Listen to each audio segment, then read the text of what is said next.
Guys, it's 2015, so it's time to start the show.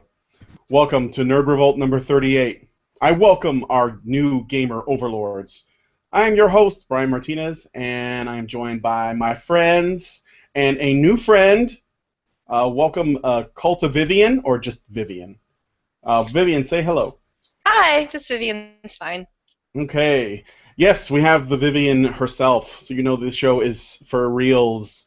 Legit. It's totally legit. We also have Allison. Say, Allison. Allison. Okay. We have Anna, the cherry. Okay, wait. Anna. Meow. Well, she beeped. She's there. I'm here. I'm meowing at you. But in a Doge-friendly way. Oh, good. Because that was making me anxious. And It was triggering you. I was ready to run to my pillow fort. I'm sorry. It's okay. It's not about intellectual discussion, Anna. It's about creating a home here. Well, you weren't supposed to forgive me. You're supposed to hold it against me forever. Well, you're going to have to apologize at some point, because you got to acknowledge my feels. But not yet, because we got to make sure that you're always feeling bad for it. Next, we have Scott from the Variety of Geeks. Hey, hey. Hey, hey. I'm happy to be here. Thanks for having me. Thank you. All right. Okay. Let's do this thing. What's going on? I'm 12. I don't know. I don't know. I'm feeling silly right now. I apologize. It's okay. Brian. Yeah. Brian. Yeah. It's 2015. Oh yeah. Isn't it about time that you have parody in a Badgercast panel? It's 2015. Keep telling yourself that it's 2015. Yeah. Well, it's time. I mean, it's always 2015 is long enough to have waited to have parody in a Badger panel, or whatever the fuck this is. Where am I? What am I doing? It's 2015, right? Where I parked my car. We have Rachel. Rachel. Hi. Hi. Rachel has emerged from her pillow fort, and she is ready. Yes. To disperse justice. And yeah. Disperse? Disperse. Well, yes. It's more like reveal all the dragons within. Reveal them. Yes. And lastly, but certainly not leastly, we have Hannah Wallen. How could you sleep at night? It's 2015. It's 2015, guys. It's 2015. It's about time for something. Yes, What? But we just know that it is. Year. Do you guys want to know? We feel it really dramatically. It's the urgency is upon us. 2015. We got to do something. Do you guys realize the reason why we do the things that we do? Because it's 2015. All right, so let's get into the first topic. Do you guys want to jump right into the main one? Actually, you know what? Everyone needs to explain what the hell the joke is. All right. No. Jumping into the main topic is totally rape. You didn't ask anybody's consent but ours. That's not fair. Oh, that's we have true. Listeners. That's true. And it's 2015. And how dare you still act like this in 2015? Yeah, that's right. Who the fuck made you and the person in charge? All right, I'm sorry. I gotta calm down. Let's warm up to it. So I'm requesting. It's 2015. It's time to get even more pissed, even more driven, even more urgent. Until it's 2016, and then we gotta get even more pissed, even more urgent because it's 2016. Yes. Fuck. You're right. Let's much worry, such scare. It sounds like a never-ending battle, doesn't it? Just because you're just gonna have to increase things exponentially with every year. Because we always live in the current, and we have to keep reminding ourselves and others how current it is. Gotta keep amping things up, I suppose. Okay, are we doing the postmodernism thing again? Is that what this is? I have no fun. No. This is postmodernism. It's ramping things up. It's making sure the urgency is there, that we never slack until everybody is screaming violence against women every single second of the. There's no moment where we're not thinking about issues that women face. Mm-hmm. Now, I support this 100%. You should, because it's 2015. Now, before we get into the main topic, I do want to make a quick comment. I want to thank everyone who's listening to this show because you guys pulled yourself away from Fallout 4 to watch this, and I know how hard that was. I know you're probably regretting it at the moment. Yes. But speaking of Fallout 4, I just got to say this at the outset. One of our favorite cultural critics, Jonathan McIntosh, had something to say about Fallout 4. Would you guys like to know what it was? No, yes. Yes. A little bit. All right, so here we go. His tweet was, so he put a lot of O's. So is anyone going to talk about how the Fallout mythos is constructed around some deeply conservative, right-wing ideological assumptions? Bum, bum, bum. You know what? I never thought about that. No. Yeah. Does he actually back that up? Like, or is there some exploration? Probably not. Allison, it's 2015. Well, see, between the two of them, if anyone has any Listen and believe. evidence of actually gamed himself, is probably Jonathan. As we know, Anita, as she said in 2012, was it, that she's not a video game player. So if any of them is, it is Macintosh, though I don't really know if he is either. I know he was in that 25 invisible benefits of gaming while male, which are totally not benefits at all whatsoever, and they repeat themselves multiple times. I know he was in that video, but I don't know if he actually plays games. Do we have any evidence, one way or another, that he has played games ever, or is Anita using somebody else for her? Because I mean, she answered some questions right on Twitter when asked about games. You know, she made a few answers correctly, so somebody is there for her, either Google or an assistant. Somebody's helping her out with these things. Jonathan, I would imagine, is the gamer of the two of them. Right, that's what I thought too. So I mean, he might have even played Fallout. Be on the lookout for Anita's tweet that will likely read, so is anyone going to talk about how the Fallout mythos is constructed around some deeply conservative right-wing ideological assumptions? You're not wrong, Brian. You're not wrong.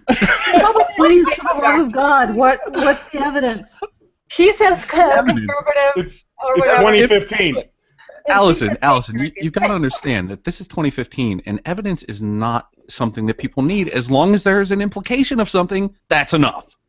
Yeah, this isn't a place for intellectual discussion. This is about making a home here. It's crazy. Well, Fallout 3 is my home, and I'd like to talk about, just real quick, okay, Anna, what you part take of it is, what part of it exactly is based on conservative ideas? Is it that the world ended through nuclear testing that is frequently wrought by the military, which is controlled by a more conservative mindset? Is that where he's coming from?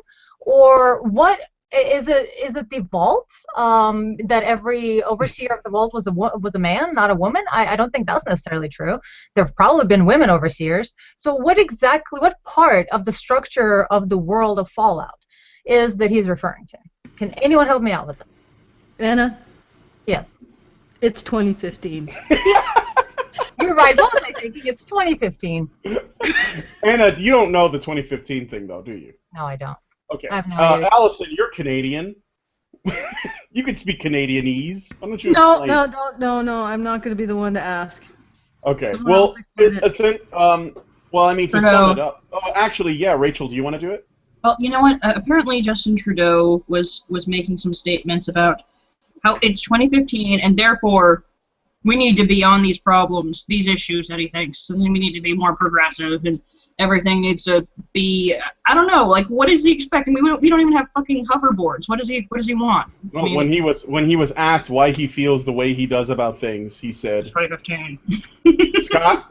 Yeah. He actually didn't he actually say that in response to his cabinet elections? Yes. Or, positions. Yeah, He's like, he wanted to put like 50% women in cabinet or something like that. yeah, that was his. Okay. See, And they were like, so why do you want to do that? No, that's what that was. Okay. Yeah. I'm fucking retarded tonight. I And he said- apologize. No. They said, why do you want to, make it 50% women on the cabinet? And he was like, it's 2015, guy. Because and I that mean, was his answer. So who cares about merit or skill or experience? No. It's 2015. That's the answer to everything. It's 2015, buddy. What's really irritating is that he's the one who did that. So he is the one that saved those women from obscurity. So he gets to wear them like trophies, and that's somehow progressive. Ooh. It's like it's not the women's merit that made the cabinet equal gender representation. It was Justin's beneficence as the big silverback gorilla in government. This fucking harem.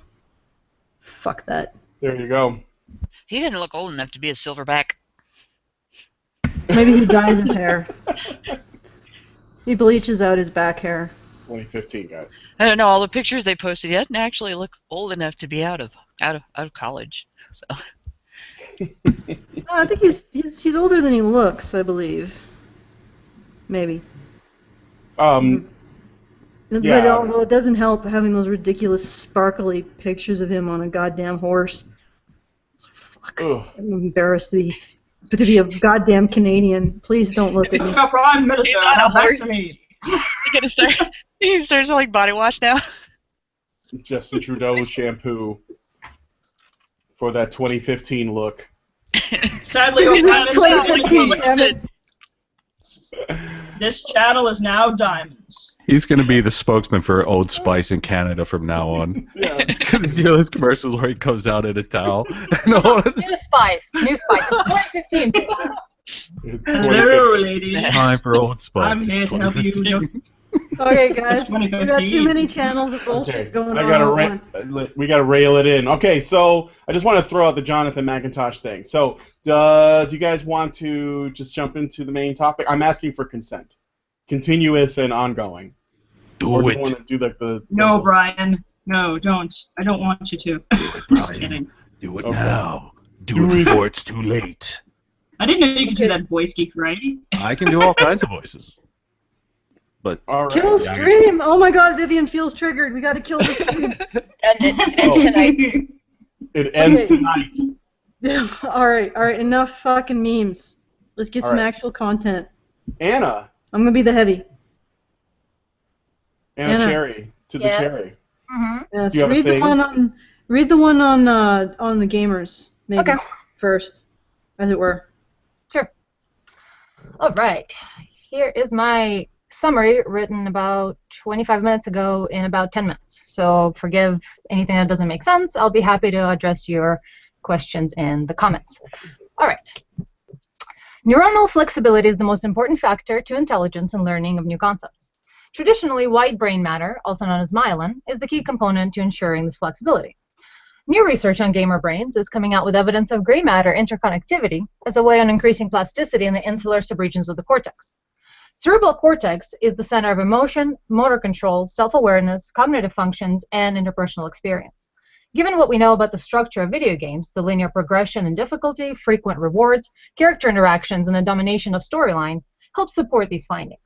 Because gray matter is responsible for information storage, greater gray matter can directly correlate with memory improvements and problem solving associated with playing video games.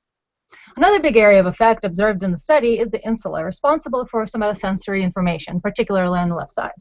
It's been noted, observed in the study, particularly on the left side, not responsible for somatosensory, particularly on the left side. So while increased activity in somatosensory areas makes sense for gamers, they need to learn how to manipulate physical objects to rotate and move 3D objects on their screen. This effect being present more in the left insula, and what that may mean, is still speculatory.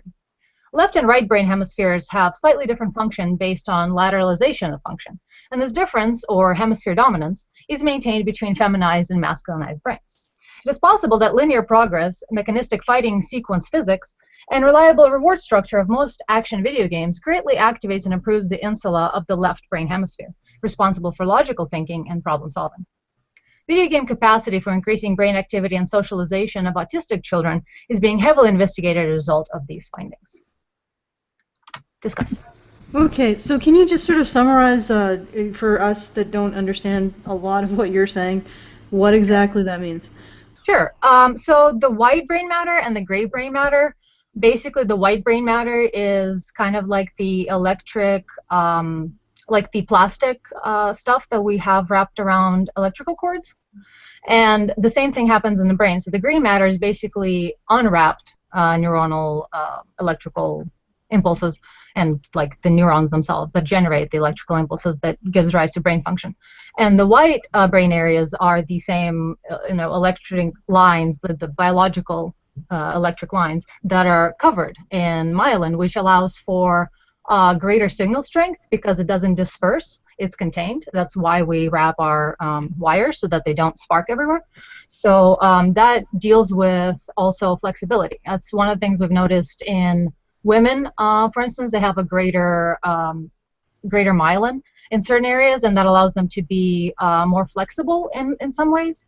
And for instance, there's research that has come out that if you do not try something new before you are age 40, you're likely to not try new things after that because it has to do with how the brain becomes more rigid over time. We actually lose myelin over time. And so we have less ability to rewrite and rewire these neuronal connections because there's not as much myelin. So one of the ways to, and of course women have more myelin and they have been shown to try new things more than men. So it kind of brings information to this dichotomy that we see between men and women and their ways of thinking, and some of that has to do with myelin.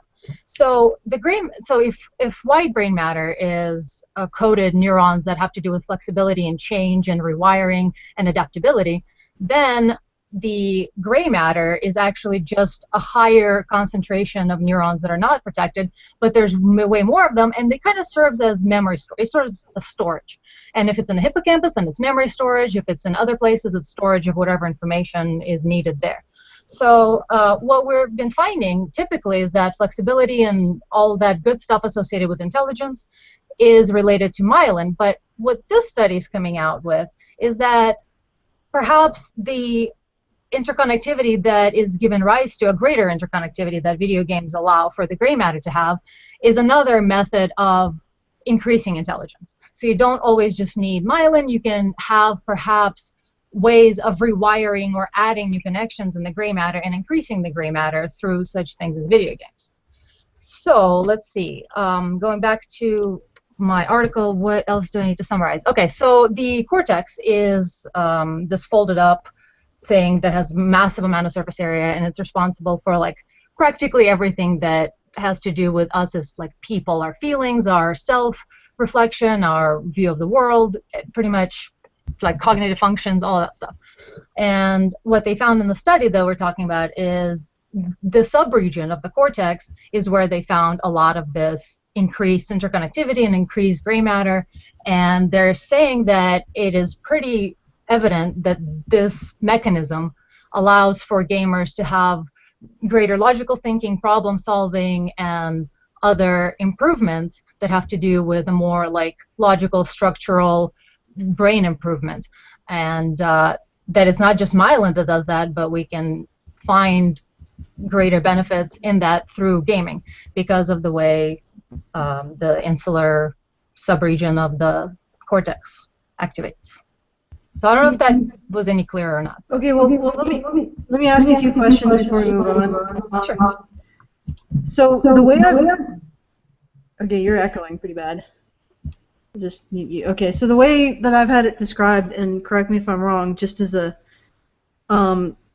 possible metaphor, is that the gray matter, if you thought the gray matter is memory storage, like ROM. The white matter would be bus, RAM versus bus. So like an alternative analogy would be the gray matter is buildings in a city that contain all of the people and the information, and the white matter is the roads between them. Would that be correct? Almost, but not quite. It'd be more like buildings. The gray matter is more like buildings, and see, white matter is it's I don't know why they call one gray, one white. It's probably just because myelin makes it look white, but it's neurons on both sides. It's just on one side they're protected, so they can have greater interaction with each other and stronger signal, and also ability to be changed. So I don't really know what metaphor would go with this, because it's two of the same kind, but one just is more of it and it just kind of sits there, and the other, oh, you know what, rods and cones in the eye. That would be probably a good analogy, because we have a lot more rods, and they have to do with peripheral vision and black and white movement, so they're very broad, and there's many of them, and they have to do with like night vision and movement and things like that.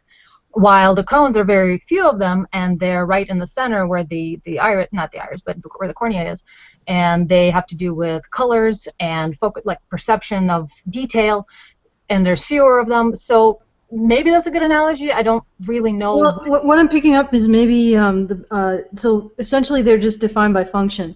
So the gray matter doesn't change as quickly, but it's sort of like more permanent memory versus the memory that you use when you're doing function on a computer. Is that it? Right, that would make more sense as an analogy, and it kind of leads to the lying brain eventually, because yeah, the gray matter seems to be an immovable, very difficult to move anyway, unless some sort of traumatic event happens. Gray matter pretty much is just like storage, lots and lots of storage, while the white matter is the actively changing elements that are able to change and that kind of change the rest of the gray storage based on the way it's connected to them. So I mean, the building and the power line sort of does make sense in a way, but it's kind of like you have some buildings and then you have key buildings that move around based on where the people need them. So that will kind of be a little bit of a better analogy if you want to use that. So yeah, one just is a lot of it. There's a lot of gray matter. It's very difficult to move or to change, while the white matter is very flexible, and you can cognitive therapy, for instance, a variety of other things, just learning new stuff, that rewires your connection. Just learning a new thing makes myelin connections that you had before change to a new connection, while learning new things will not necessarily change your gray structures. It'll just add more information to them, but it won't necessarily change the relationship of that information or how it's accessed. And the white matter does more of that. It does the accessing, changing, rerouting, and therefore gives rise to different ways of thinking and associating with the world. So Okay. what you're saying is basically hard drives and RAM. I don't know enough about Well, a hard drive is like, basically Sounds like archiving or random access memory. Basically. working memory versus that would probably be best. Okay, and just to clarify what's going on with gamers, from the article, what I got is that gamers have more gray matter, but they also have more flexibility in their thinking. Right, and so the question is, that the study didn't really cover, is it that gamers naturally have more gray matter and that's why they gravitate towards games, which is kind of where I would perhaps put my stake in, or is it that the video games generate more gray matter? And it might be a little bit of both, I'm not really sure, but yes, that is what they were finding is, and I think it's because of the way video games make the cortex insula, well, both insulas, and the way they activate them, and that increases interconnectivity between certain areas of the cortex because it activates a lot of different things at once. You have self-awareness, you have storyline, you have the somatosensory of dealing with the controller. So it's a variety of different parts of the cortex and the insular subcortex that are activated, and because they're happening, I guess, at the same time, or whatever the mechanism is, there is increased interconnectivity between those two. Basically, the way the brain works, this is actually important for self-improvement or anything like that. Our thoughts generate, or our brain activity generates our thoughts, but our thoughts, and especially the things we say out loud, because we hear them ourselves, and it becomes a loop, and our sayings or words can influence, and our thoughts can influence brain structure. So it's kind of they influence each other. And shoot, I lost my train of thought. And that's sorry, my gray matter is my interconnectivity is failing right now. So what we can do is by continuously repeating a particular thought out loud or inside the privacy of your head, you can actually strengthen that particular neuronal route.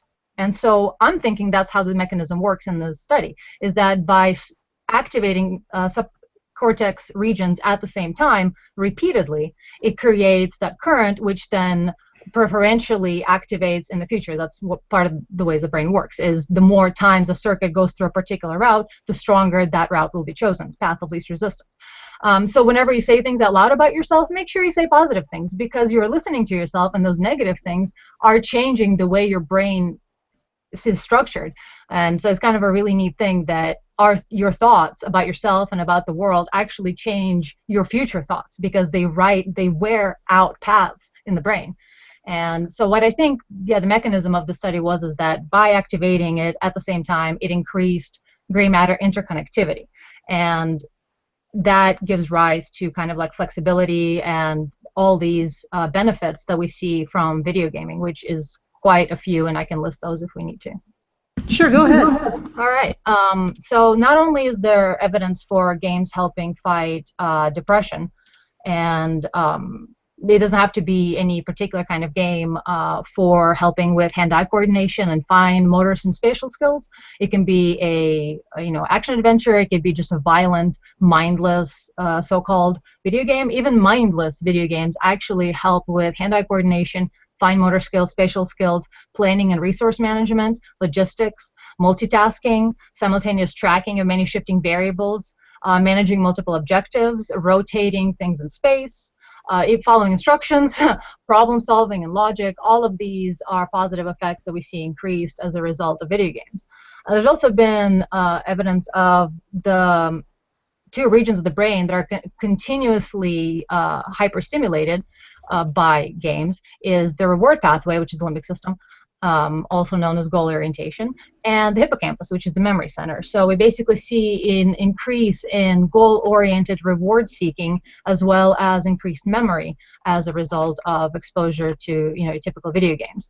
And they also actually improve vision, but since we're talking about the brain, there's also been evidence of being able to rotate mentally an object, which is something that women actually have a more difficulty with than men, and so sometimes there will be a preferential presence of men in some video games than women because of their natural ease with which they can rotate objects in space. But if women take up some games, like for me personally, Zelda Twilight Princess helped me navigate maps like 10,000 times better because there was a little mini map that I had to, be aware of how things are and how they rotate in space and where I am, and all that location actually improved just through, a simple game like that. And there have also been evidence of surgeons, for instance, who use laparoscopic meaning computer-aided surgery. So computer-aided surgeons actually improve in their surgery ability quite a bit when they play video games. So there's a variety of things that have to do, starting with just simple vision and motor reactions and multitasking, to depression, to straight up being able to manipulate something like surgical equipment. All right. Let's get everybody else's opinion, and then we'll move on to the findings about liars. Go ahead, Rachel. Start us off. Oh, right. So, now I heard about this, and I was looking through a lot of these things, and yeah, there are a lot of benefits to gaming that we have found and things like that. But and stop me if I'm wrong, I think Anna also was a little bit skeptical about thinking whether or not, deciding to what degree games could change your brain. And could you clarify on that one? Sure. I was a little bit more skeptical about the gray matter specifically, the fact that we see increased gray matter or greater gray matter in players. This could also have to do with the fact that the bigger percentage of the demographic is men, and men have a greater gray matter than women. Yeah. And a lot of that has to do with the social constructs of, but that doesn't matter. Anyway. But they did use a control, so they were comparing it with men who didn't, or young men who didn't actually play games. Yes. Right. So it was relative to young men who didn't play games. The young men who did play gamers had more gray matter.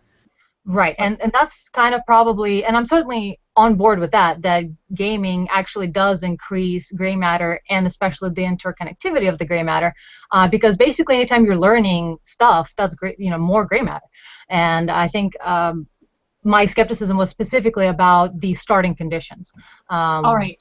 Well, I would maintain a great deal of skepticism when it comes to saying that gaming, or the mere act of playing a video game, is somehow changing your brain.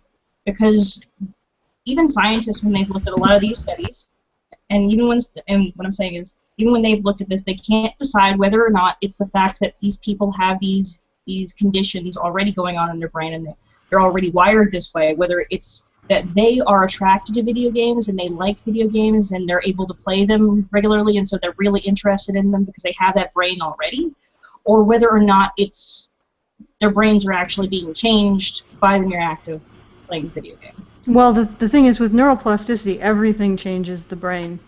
So it's a given that playing video games will change the brain. Well, I'm going to present this to you. There are several different studies also by other people who have a different opinion upon to what degree just things like playing on your phone or surfing the internet can affect your brain. And depending upon who is doing the study, depending upon what their goals are, they can decide, okay, I can change this however I see fit, I can report this in whatever way I see fit. And this seems to be trying to be more positive towards gamers, but there have been studies also that have tried to suggest that the mere act of staring in front of a screen and not having any kind of human contact is more of a negative, and it's changing your brain in negative ways. And so while there are positive things talking about gaming, there are other studies which are probably against, who probably have a negative opinion about being on the internet for long periods of time, and people, and they're really upset about kids spending less and less time talking face to face, who are of the opinion that these sorts of things are of a negative. And so I want to just maintain that level of skepticism because depending upon who runs a study, they all have their own goals.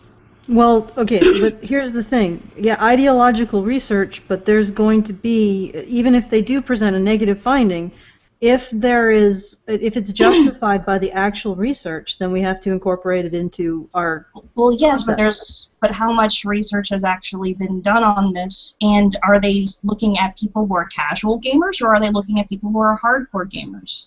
Well, they're in the case of the one study, they were looking at gamers who are gamers who are casual and gamers who are a little bit more hardcore. I believe that was the 14-year-old study. So we're seeing two different studies that we're reporting on. Both are, I believe, finding additional gray matter. All right. So actually, Vivian wants to speak to this. So why don't we let her come on and have take a shot at this? Yeah. So just on the topic of the one that Anna brought up earlier that's being debated right now about whether or not this is something that people with more gray matter would gravitate towards, or if gamers just have more gray matter due to video game training, as I'm going to call it, because I pulled up this study earlier when you guys said that this was going to be the topic because it's something that's really fascinating to me. So there are actually a few studies that have been done having non-gamer adults play games like Luminosity or Portal 2, or for example Super Mario 64, which is the one that I'm looking at. And it's a paper from 2013, and in the results, and I can link it to you guys, in the results it looks like they did take brain scans before and after, and these were just random people, they weren't specifically gamers.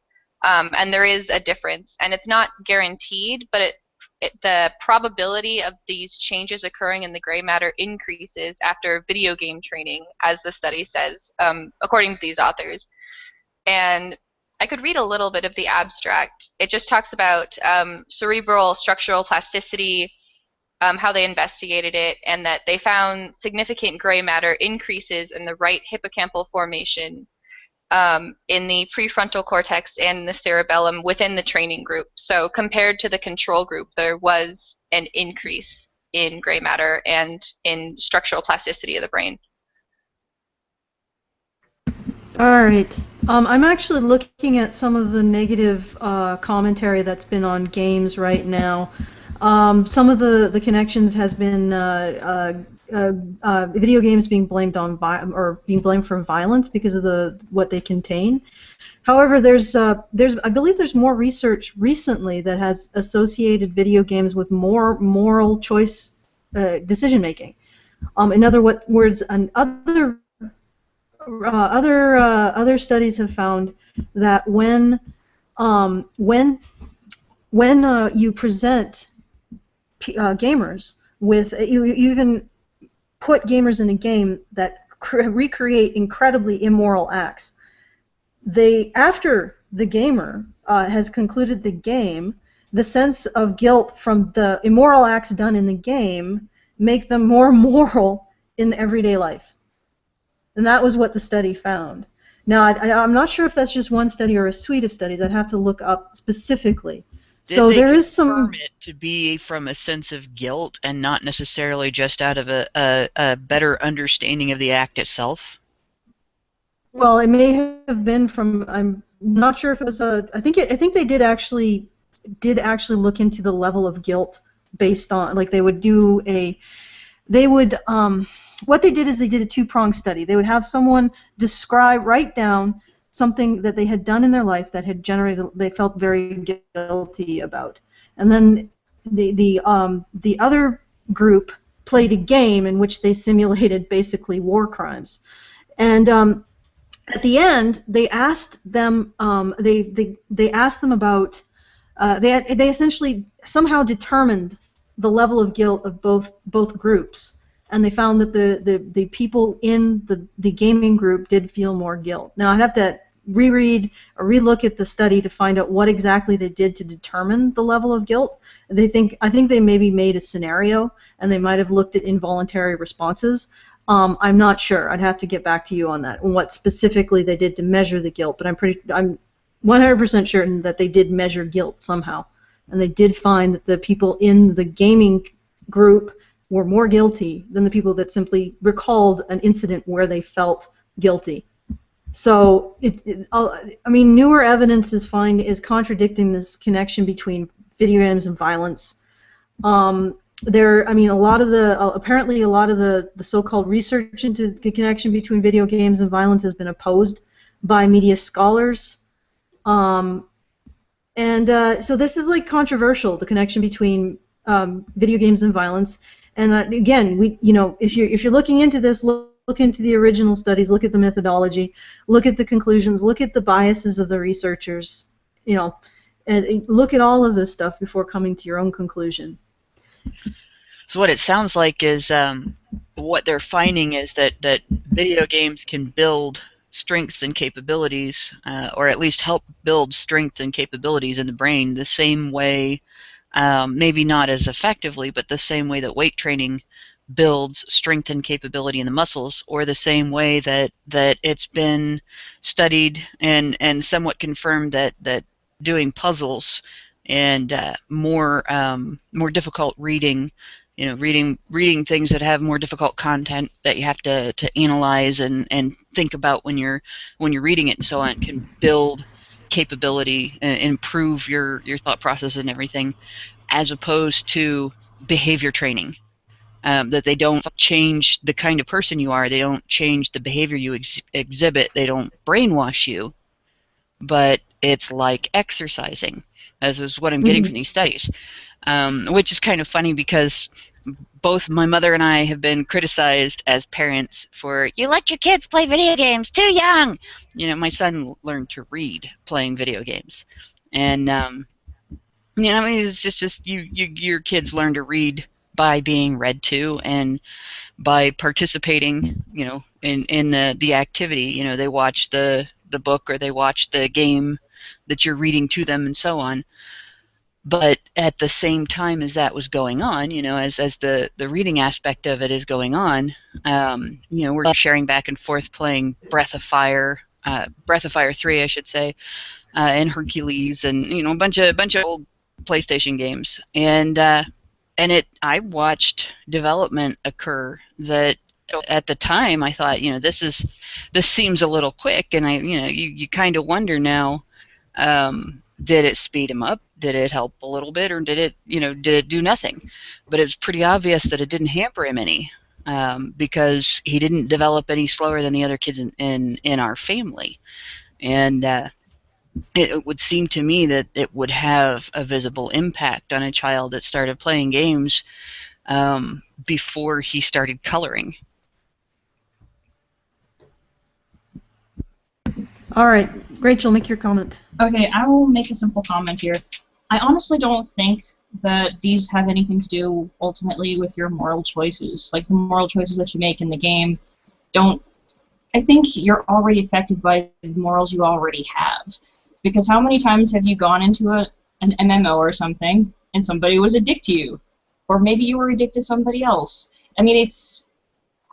you already have your morality going in to it. I mean, sure, are there games that might make you consider your own choices? Yes. But I think that the capacity to even consider your choices is already there when you're playing the game. Okay, so I found the specific study that I referenced. So new evidence suggests heinous behavior played out in a virtual environment can lead to players' increased sensitivity toward the moral codes they violated. So essentially playing games that were immoral, in which they played an immoral character, after they played the game, they evinced more pro-social behavior. So in other words, so researchers induced guilt in participants by having them play a video game where they violated 2 of the 5 moral domains: care, harm, fairness, reciprocity, in-group loyalty, respect for authority, and purity, sanctity. We found that after a subject played a violent video game, they felt guilt, and that guilt was associated with greater sensitivity towards 2 particular domains they violated, those of care, harm, and fairness, reciprocity.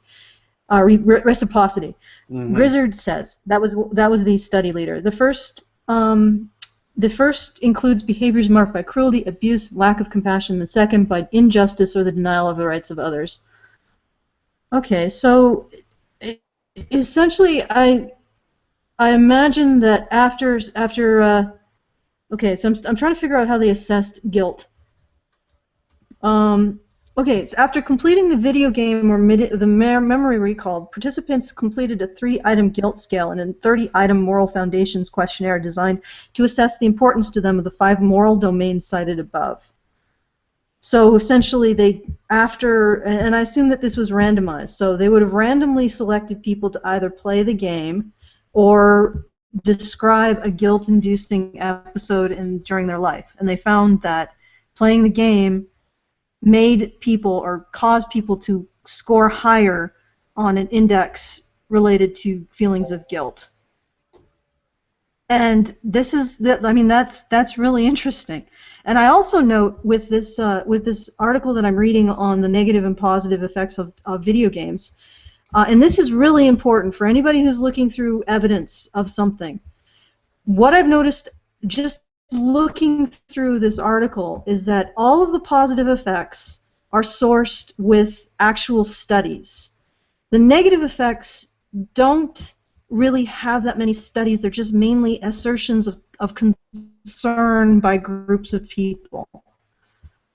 I mean, there's 1 or 2 studies, which is to be expected. You can always find a negative effect of any kind of behavior that people engage in. And the other thing is that any negative effect that people assert about gaming has to account for the correlation that we're seeing, the very strong correlation that we're seeing. Since aggressive first-person shooters and other kind of violent games have been available, real-world violence has dropped precipitously. Mm-hmm. Like real-world criminality has basically hit a cliff and fallen off of it. Because people are inside, Allison. People are inside more. That's why. Well, you know how they say you never know how you're going to react to something until you're actually in that situation. There's a lot of games that simulate being in that situation. You go through and you make those decisions, and of course the games are geared to be as realistic as they can be. They show you how the people that you would affect in a situation like that might respond to it. It makes you better. This is why I was asking about the guilt thing, because I think sometimes it sensitizes you as opposed to desensitizing you, the way that a lot of critics say that things like violence on television and violence in video games, they claim these desensitize people. But I think that watching realistic violence that includes realistic human responses to it shows people scenarios that they wouldn't know how they might handle them if they haven't been involved in them.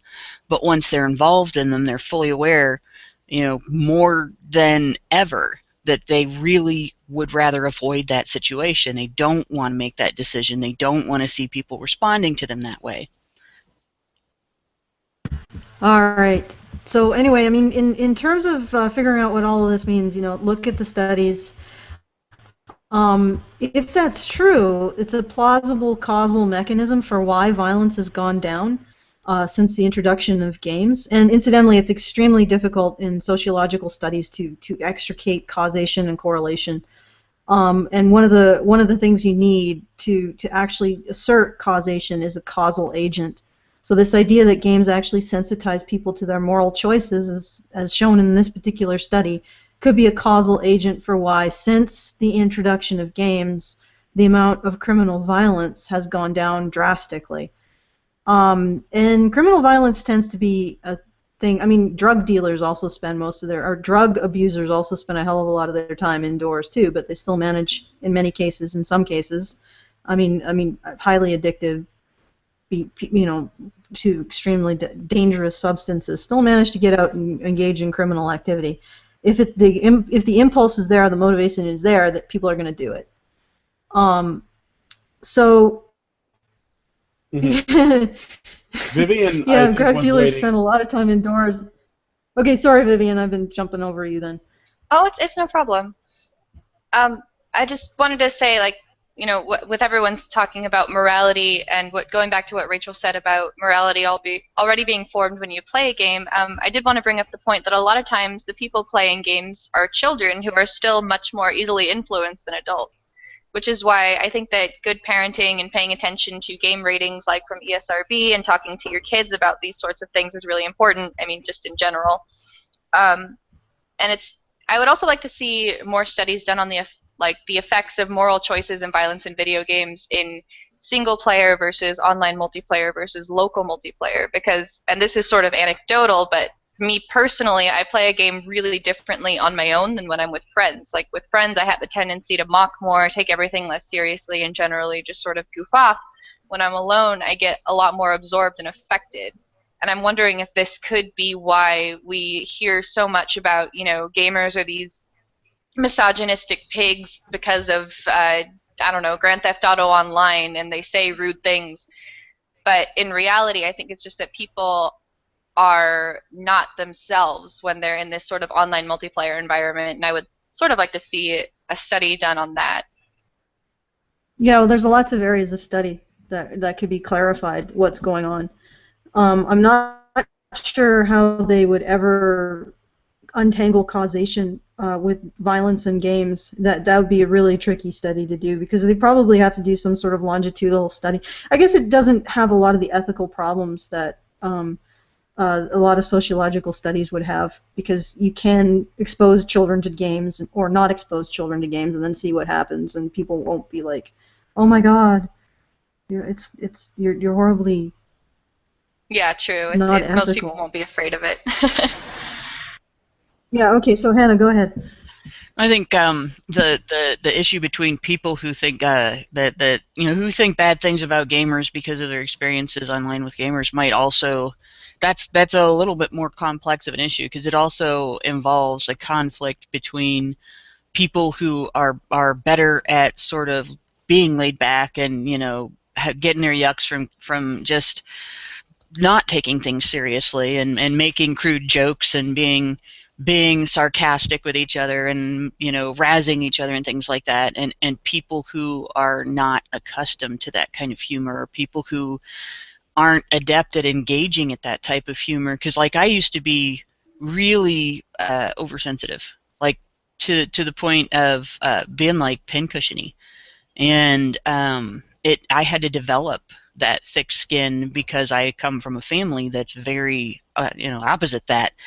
Like that's extremely, really growing up with my extended family is a lot like playing those games online in person, as far as conversation goes. And so I think in an environment where, say somebody comes from an entire family that's all sensitive like that, and they've grown up and they're completely unused to that type of humor, they're completely unused to razzing each other as a means of showing affection, they're completely unaccustomed to anything out of line from their family's type of behavior, and then they get dropped into that environment where people are calling each other fag as a joke and saying I'm gonna rip your heart out or whatever, and they may not necessarily take it seriously as in oh my gosh, that guy's gonna show up at that other guy's house and actually rip his heart out.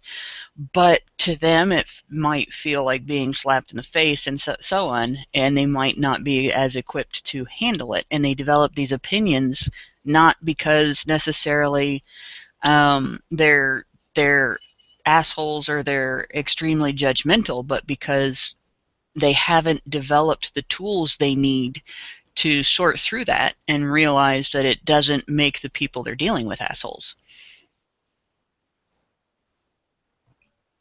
Okay. All right, Rachel. Okay, I think Rachel. Come on, Rachel. It's 2015.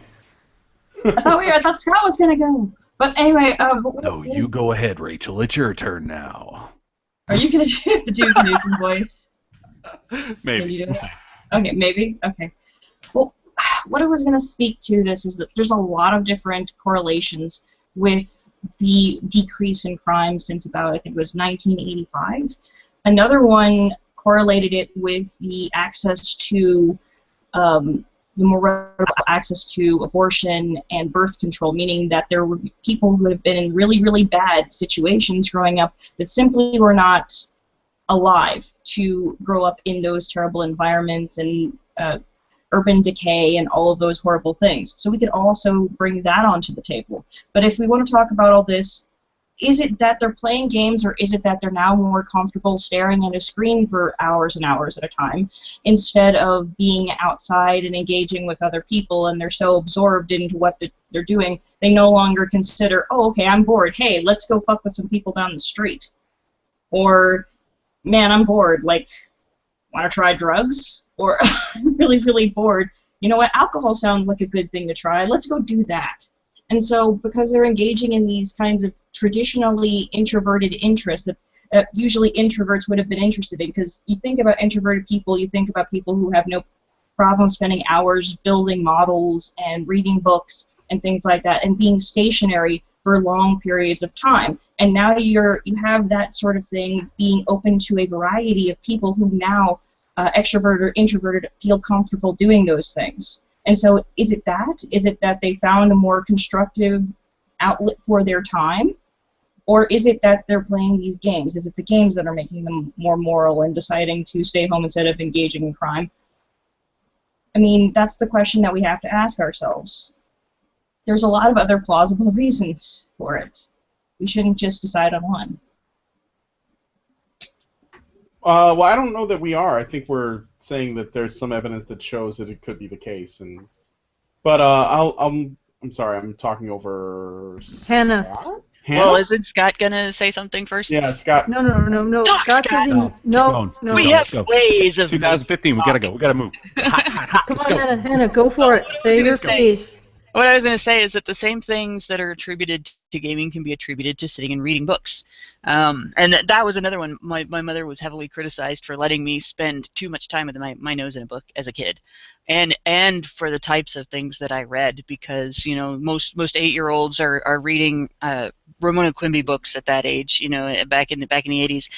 And I had those, but I was also reading H.P. Lovecraft and Edgar Allan Poe, and I got into junior high and started reading Stephen King and Clive Barker, and, you know, so as all of this stuff that I'm reading, you know, people are like, you can't let your child read that's terrible influence, your child's gonna have terrible nightmares. Well, I already had terrible nightmares, so the books really didn't do anything, but it didn't affect my behavior. And the same thing was said about video games, and that really, I don't really think that affected my behavior so much either. I think that the kind of person I was made me gravitate more toward things that involved problem solving and puzzles and you know, pursuits where I had to analyze things or got to analyze things, I guess you could say. But the thing I wanted to say about games and being a solitary activity, that's never been my experience. As a main thing with games, that's never been my experience. From the time I was in elementary school and the Atari 2600 came out, like, we have, my friends and I, we always played together. We played one-player games together and took turns. We played two-player and multiplayer games together. We used to, you know, we'd have, like, not contests like, oh, you get a prize and stuff like that, but, you know, try to beat each other's scores and try to, you know, see who can do specific things. You know, basically they would be like achievements in today's games. Did you hit all of this and this particular activity in this particular game, or, you know, can you get all of the wafers without using any of the cherries and things like that. In Pac-Man, and how many levels can you go doing that before you have to use the cherries to save your ass, and just shit like that. But these were all group activities, and they're not necessarily like most of the people that I played with. I was the only one that would have been genuinely called an introverted person. I didn't necessarily seek out other people's company. I actually had to be pushed into that, and as a kid, and to an extent as an adult as well. But most of the people that I played with were exactly the opposite. Like they didn't do stuff by themselves. If they got up and they wanted to go do something, they would go find another kid to do it with them, and it included that included games. And it was to the point I got so used to playing games with other people that, you know, when I talk about my kid playing games as a little kid, that was not something where I just like handed him video games and like here have a babysitter. We played together. He didn't play video games by himself when he was a little kid. He was much older before he was able to actually just go off by himself and play by himself with that particular toy. There were other toys he could sit and play by himself with, but that was something that we always did together. Just like reading was something that we always did together until he learned how to read by himself. And the idea that it's an activity that takes away from human interaction in any way, I think that's one that I would be intensely skeptical of, because of my historical personal experience with it. It was exactly the opposite of that. It was a much shared activity. Okay, I don't think anybody's speaking right now, so I'll speak to this. Yes, this is a theory. There's already a causal relationship being established with some of these studies between gaming and becoming more sensitized morally. I would say that criminality, I think there's many studies that criminals tend to be different than the average person. So if you have a criminal mindset, you are motivated to be criminal, so you will go out and be criminal. You won't just say, I'd rather stay at home and play games.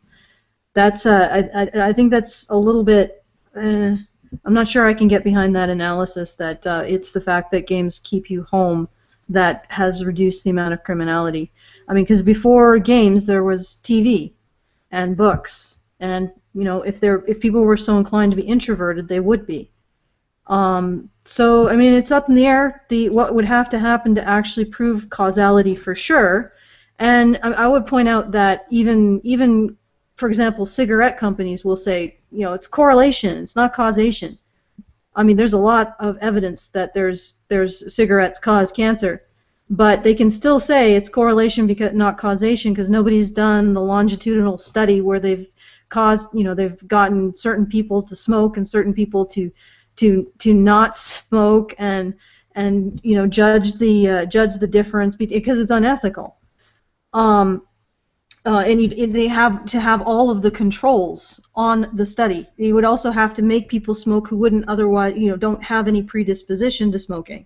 And to put all the controls there creates an unethical study. In this case, like I was saying before, it might be a little bit more ethical to have some children play games, some children not play games, and have that controlled so that the children who don't play games can't play games throughout their entire life.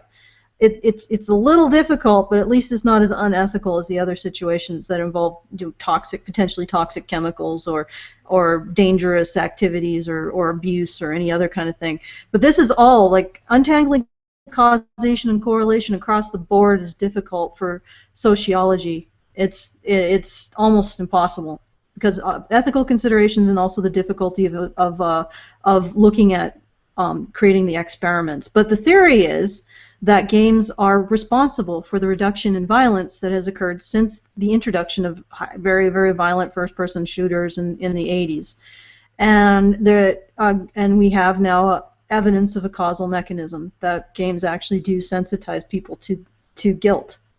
And that may be why games may be preventing certain amounts of criminality. So there you go. Scott.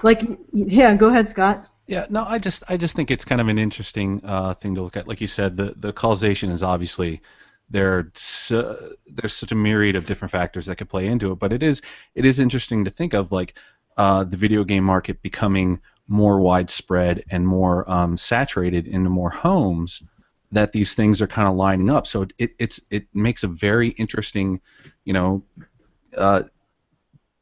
fucking words are hard. You know, Come on, Scott. it's an interesting discussion. 2015. I know, dude. I'm so jazzed by everything everybody's been saying till now. I'm just like, I feel like a total fucking retard right now.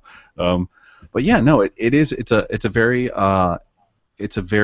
interesting concept that this might actually be a legitimate thing, whereby you know, the saturation of the video game market is actually having a positive effect, even though people like, you know, Jack Thompson and others want to come out, like Anita Sarkeesian and, you know, all these other people want to come out and say, oh God, these are causing misogyny and they're causing, you know, murders and blah blah blah blah blah. And so it'll be neat if at some point in the next 10 to 20 years we can actually nail this down and actually put some good hard evidence behind it. Because, you know, it's like, you know, before this it was TV, and then it was movies, and then it was rock and roll, and before that, you know, it was whatever. But there's always some kind of scapegoat, and it's, you know, obviously it's great when we can take these things out of that spotlight where they're unfairly ostracized and whatnot. So because there is a lot of good that can come from gaming, as many of us know from being gamers and having it helped with you know, depressive issues in my case. We're just making friends, you know, meeting new people. So there's a lot of good there. So yeah, I hate to see gaming demonized. It's very troublesome. You know, to your point, Scott, I wanted to point out all of these things have something in common. They are great ways to avoid talking about the importance of parental involvement in a child's life. And our society is getting farther and farther away from wanting to talk about that, because it's now getting to a matter of political correctness. You can't criticize parental involvement because then you have to admit fathers are important. You can't criticize parental involvement because then you have to admit that single moms might make mistakes. You know, you could admit that parents might make mistakes as long as you exclude single moms from that. But then as soon as you start talking about the fact that parents who have to basically have to take time away from their children and take involvement away from their children because of their life circumstances, that situation might negatively impact their children, and you're making those people feel bad, and we don't want to make those people feel bad, so we can't address those problems, so we got to blame video games and the wrong books and the wrong movies and things like that instead. Nothing can be substituted for parental involvement. It makes all of the difference in the world. And to that point too, I'm actually working on something right now. It's about the rise in, I guess, because I've been playing games online since 98, 97, something like that. But I'm working on this idea of sportsmanship, and the idea that bad parenting or the lack of positive parenting in kids being just on video game consoles and being exposed to, you know, all kinds of people talking and not having that real world interaction and sportsmanship with learning sportsmanship through real world interactions causes some problems with that. So it's kind of loosely hung on that idea of bad parenting, but it's you actually might be able to learn more about people's behavior from video game play than you can change people's behavior through video game play. Yeah, but my supposition is that when kids don't see the real world consequences of their actions, like calling somebody a faggot or a nigger or whatever it is, you know, what have you, which, you know, I know it's a bad word, oh boy. It's just a word, it's not hurting anybody. But when they don't see the real world implications of that, like when I was growing up, if I did that when I was on the basketball court playing a game with somebody, I'd probably get punched right in the fucking nose.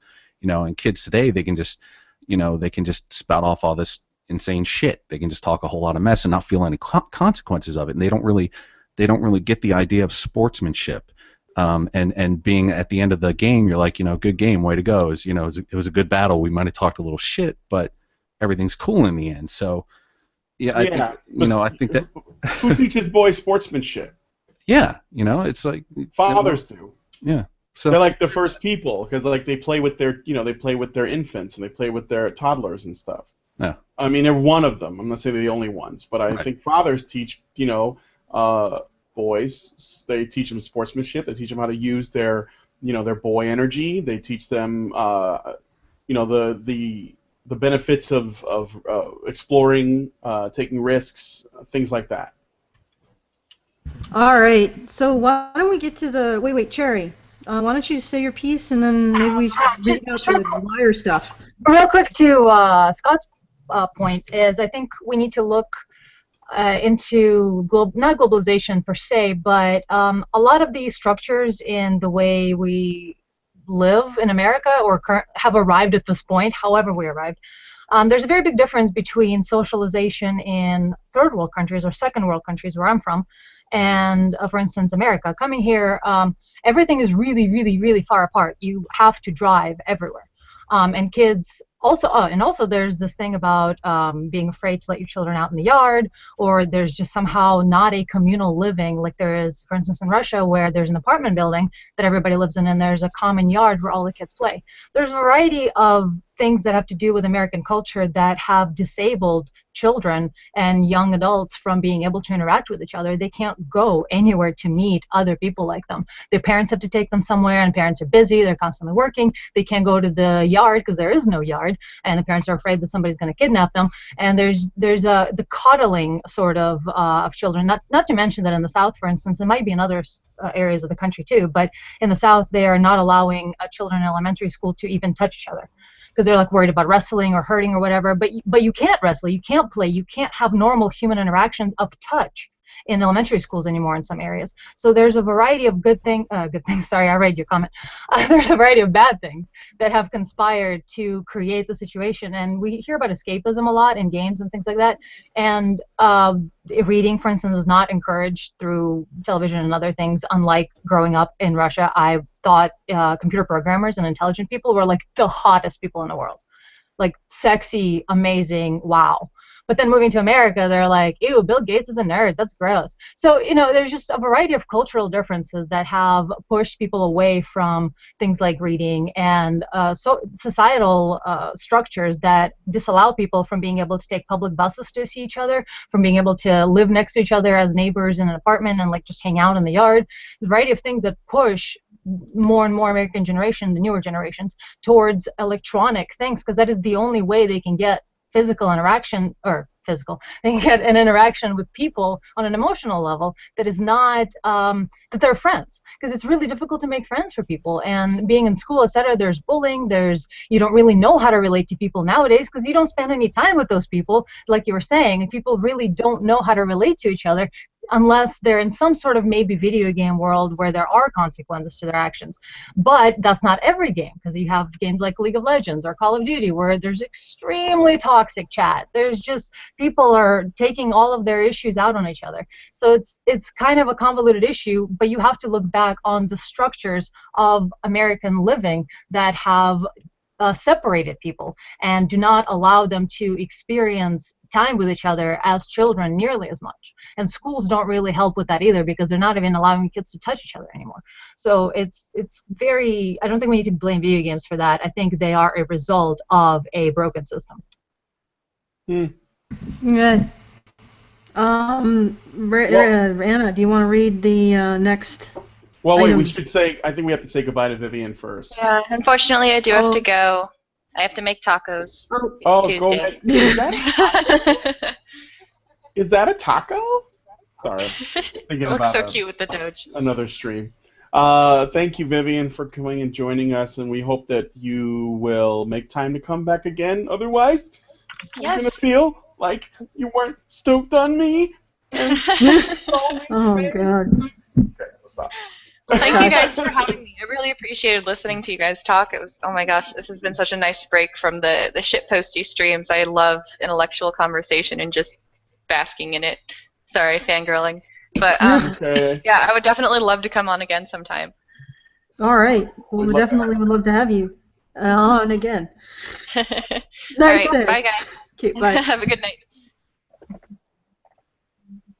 Oh, Hannah, do you need to get going too? No, but there was one thing that I wanted to say before we go on to the next thing. And it's basically about the importance of differentiating between the types of learning that we're talking about, because we're talking about the types of sort of cognitive ability building that we do with puzzles and repetition and things like that, versus development or morality, which is a more complex function. And the previous function can contribute to the latter, but doesn't necessarily control it.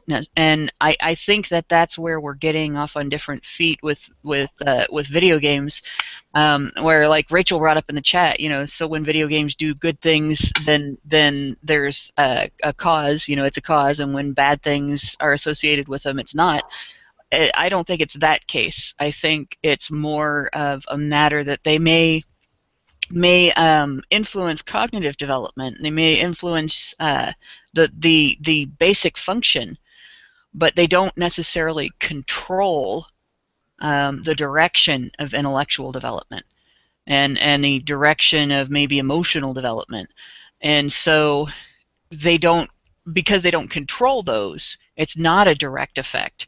It's an influence that might, it might affect through developing things that enhance those or contribute to those.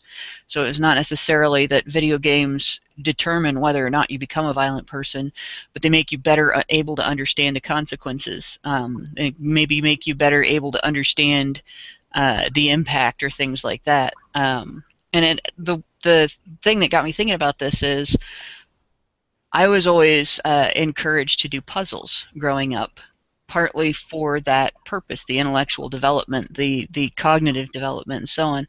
And this is something that has been reported on and talked about for years and years, that doing just simple puzzles like crossword puzzles and the kind of stuff you find in the newspaper, like I like cryptograms, those things can actually, especially during your developing years, have an influence on your cognitive ability, where they increase its development or they improve its development.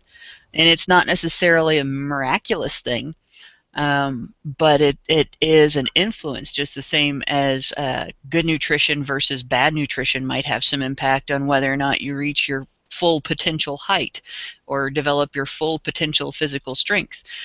And I think these things are all influential, but that doesn't necessarily mean that video games cause a dramatic change in people's morality directly.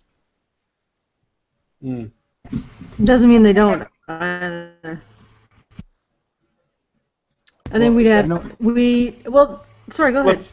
Oh, I was just going to say, I wonder if it's just, we want to talk about this and we want to analyze the why of it, but could it be as simple as something, or could it be as simple as just basic muscle memory?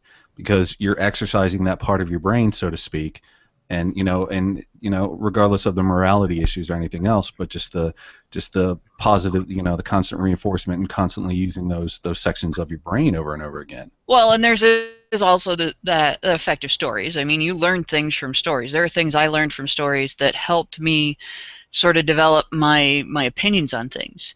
Well, but reading fiction actually increases empathy and makes basically better people. Right, and there's a lot of story aspect to many video games, and it's having the story be in a video game. I don't think it changes the effect of story experience on a person's psyche, but like I don't think people go out and play Pac-Man and then all of a sudden change whether or not they were going to burglarize somebody's house. Right. I don't think it changes that development. At that point. Right. I'm saying it's a book, it's a game, it's a whatever, it's a puzzle, it's deck of cards. So, but on the other hand, if you play a game where you watch somebody realistically die, it can have an impact on your ability to understand what that means and how that would affect that person, how that affects you. The same as if you read a story and you read somebody's realistic death and how that impacts the people around them and things, that can affect the development of your opinions and your beliefs and things. You can actually learn things from that. So it really, to me, it depends more on more complex factors, and I don't think that the relationship is as simple as immediate cause and effect. Well, to me, it would seem like it would be like the games or other things could have an effect, but I would imagine that having the experiences in real life that you could actually relate to personally, those things would obviously those would have more an effect, but maybe the books or movies or games or whatever just reinforcing those things, as opposed to like a game actually eliciting that change as much. Yeah. If Well, that what makes I'm sense. basically talking about is, giving your mind a way to try something out and look at something without having to actually participate in it in the real world. Right. Okay. Well, Gotcha. just a few points, but we do need to get to the liars thing.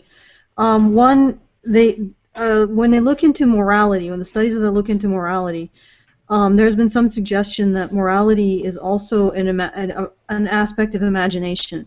So if you're capable of actually conceptualizing the moral scope of something, that will limit your morality or expand your morality.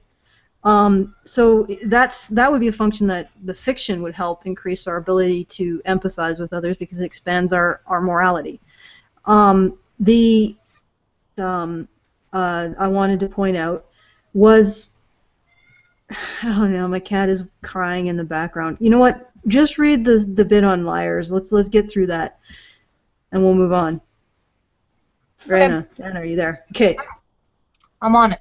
So, in this battle between liars and gamers, we have another topic on white and gray matter. So, here we go. Liars store more white matter and have less gray matter in the prefrontal cortex, which is the executive center of decision-making in the brain.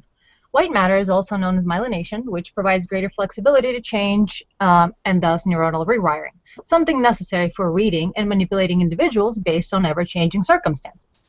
Gray matter is unmyelinated, but also has more neuronal bodies, which account for storage of information, but is also more rigid. Because liars have to manipulate people, but also contradict themselves due to a multitude of lies that they cannot remember, or often even distinguish truth from confabulation, these findings make sense. Interestingly, female and feminized brains, such as in gay males, show greater myelin presence and also account for increased intelligence in areas where broad, nonlinear thinking is required. The flexibility of thought and lack of structure provided by gray matter in pathological liars enables them to have a wider disconnect from reality that allows them to lie easier and not feel as much remorse about it because they literally cannot tell lies from truth in their current state. And white matter in the prefrontal cortex helps enable that, in my opinion. And that's all I wrote about that. Why don't you translate that into I guess what we can understand? Yeah, okay. English again.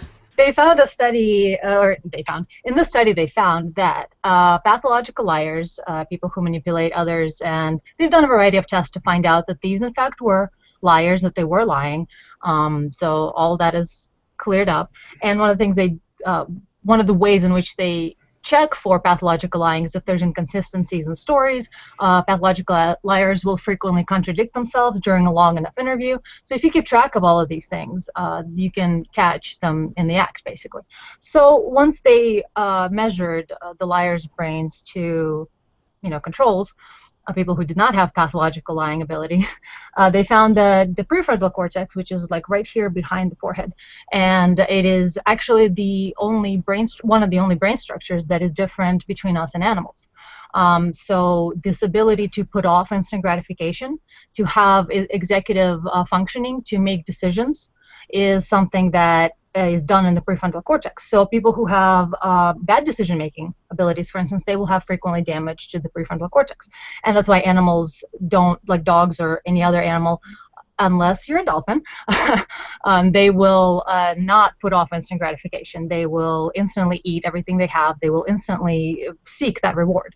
Well, they found the study with dolphins that they will, whenever rewarded for bringing scraps of whatever, like trash from their aquarium to the surface, they were rewarded with fish. So they found that some dolphins would tear trash up into multiple pieces and hide them, and then bring up one small piece at a time to get their reward. So we see beginnings of evolution of the prefrontal cortex in dolphins. If they don't already have it, I don't think they do, because that is pretty much the human region. It is the region that makes us aware of consequences, especially, and that is the biggest part. And so what they found is in liars that they have greater myelinated axon, greater myelination in the prefrontal cortex than the controls. So that means that flexible thing that allows for rapid and frequent rewiring that we talked about earlier, that is what they have predominantly in their decision-making executive area. And that, I personally believe, that is what allows them to have ability to manipulate people, because you have to have a different story, a different feeling, a different manipulation pattern for every single person you meet based on whatever circumstances you're in. So you constantly have to be changing. It's not just one same, get resources, use them for this, create that, done. It's not that logical linear thing that is more of a gray matter and masculinized brain thing.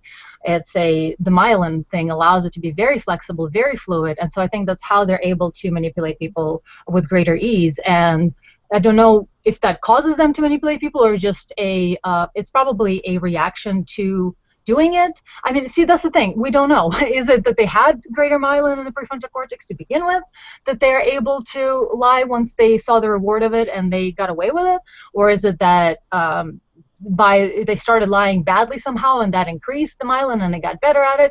I'm not really sure on that, but they did see, it does make sense to me anyway, that there would be inconsistencies in these people's stories because they don't have that gray matter that stores information. They don't have anything reliable and structural to go back to. They have an ever-changing, fluid pattern, and that's why they don't remember what they said. And it's really interesting, too, that they found the pathological liars sometimes don't know that they're lying.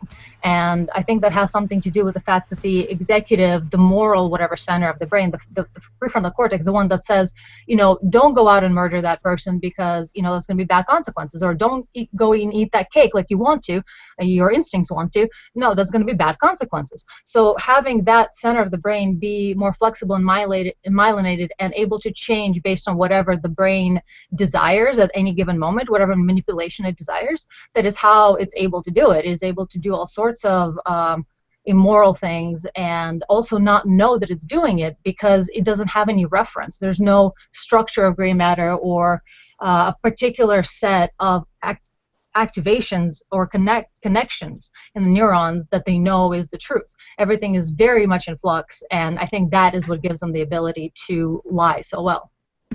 Well, what I found really interesting about these two studies is the fact that the one study found that gamers have a higher degree of development in gray matter. And in this study, you find that liars have a less of a development that in gray matter. And can you make any comment on that, Anna, since it's sort of your background? You mentioned the first study found what exactly? Could you repeat that again? Well, they found that there was a greater degree of development in gray matter in gamers. Oh, you mean gamers? I thought you were saying there was a different study about liars. Okay. No. It's gamers versus liars, basically. So what we're seeing with gamers is a higher degree of development in gray matter, and with liars we're seeing a lower degree of development. And yeah. I know this is completely conjectural and theoretical, but what would you say about that? I think that's how we arrived at Gamergate. I think that's why there's the Gamergate, because there is a distinct, two distinct groups of people, and yeah, as Hannah was saying, there is a very strong cause and effect, instant cause and effect in video games. A lot of times, especially if it's a fighting game, you make just a split second of a mistake, and you made that mistake because you're controlling it, and you're like, oh, I didn't quite land that blow, and you see you didn't land it because of the way your character moves. There's a lot of feedback, instant feedback on your input, and that is what allows for a greater sense of cause and effect. And in the other case of liars, whenever you're manipulating somebody, whenever you're talking to them, you don't necessarily know how badly you have messed up that relationship. Because a lot of times people will not say anything to your face. You will not know that you've damaged your relationship. You will not know that they know that you're lying. There's a variety of things you don't get that instant feedback. So they go on, there's no cause and effect, not as much of a strong sense of that at all. In fact, that's one of the problems with lying and why people do that, because they think it rewards them. They get this feeling of reward. It works out, right?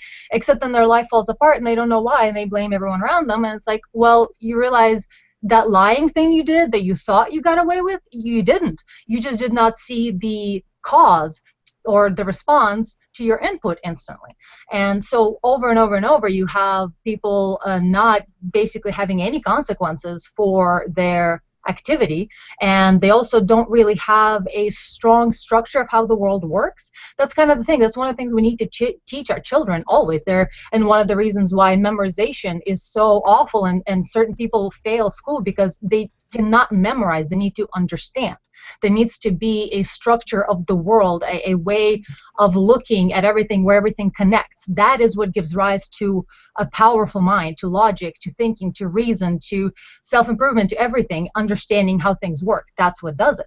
And when you have a more magical way of thinking, which I love the term, and I've been using it for a while, it is exactly a magical way of thinking, because at the base of it, they don't know how things connect. Like if you ask them, do you believe in magic, they're not going to say, yes, I do. That's not what we mean. It's a way of not knowing the connections between the worlds. So a lot of times those people will be able to have contradicting beliefs. They will have a lot of cognitive dissonance. They will believe in paradoxes without ever resolving them, because there's just a big mess of everything constantly changing and no solid structure in their brain. And I think because of the power of myelin to be flexible and to change, if there's nothing but that and no strong way of knowing what is real and what is not, that's where you have that shift. You have people who, and of course there's natural predispositions too, but if you're more constantly exposed to structure and consequences, and one leads to the next sequential thinking, that will strengthen, it's strengthened by gray matter, and as we've seen, it also strengthens gray matter, so it's a back and forth thing.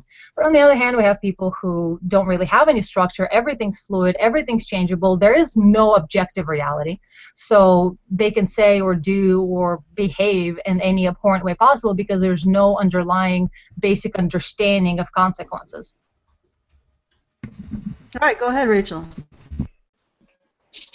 All right. So are we or are we not trying to suggest that gamers are more ethical individuals as a result of what has just been explained? That's the question I'm going to ask first. We're looking at the research. The question is, yes, gamers and liars, they're not necessarily two separate groups. You can have gamers who are also liars. Yes.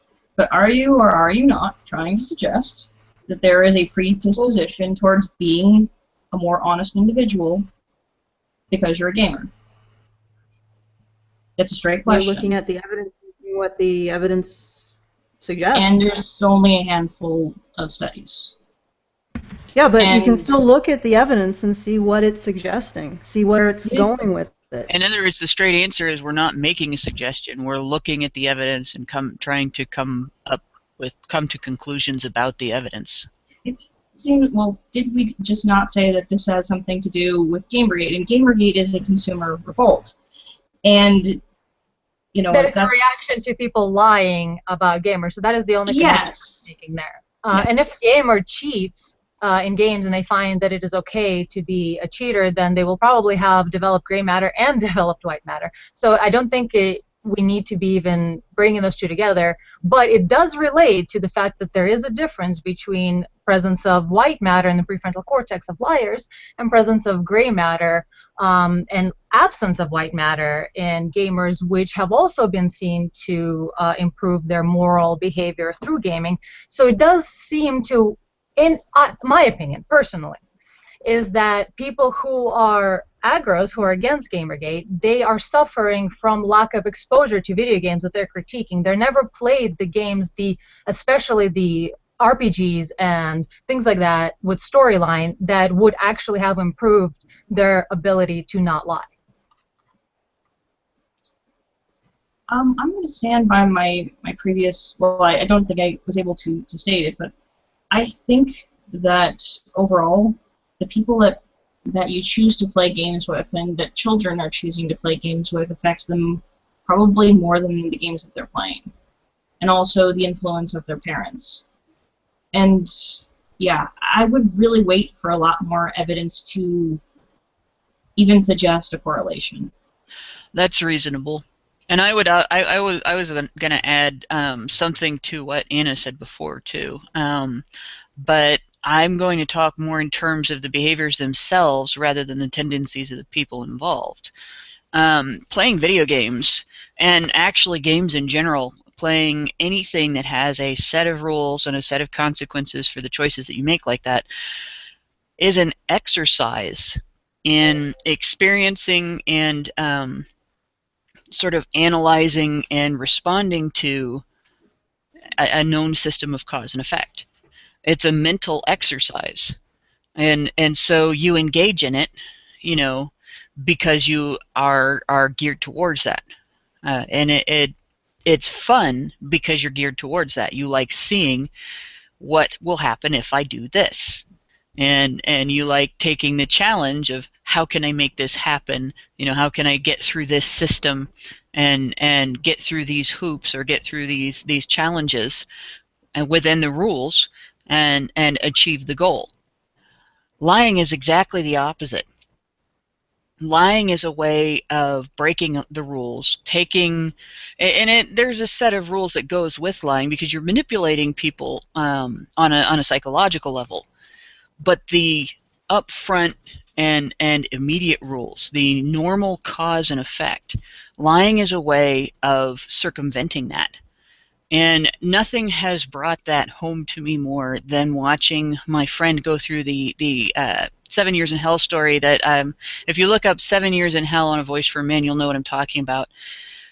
And the woman who attacked my friend legally, her whole mode of operation basically was to use that type of magical thinking and that type of manipulative behavior every time she came up against a rule that was, you will have this effect if you plug in this cause.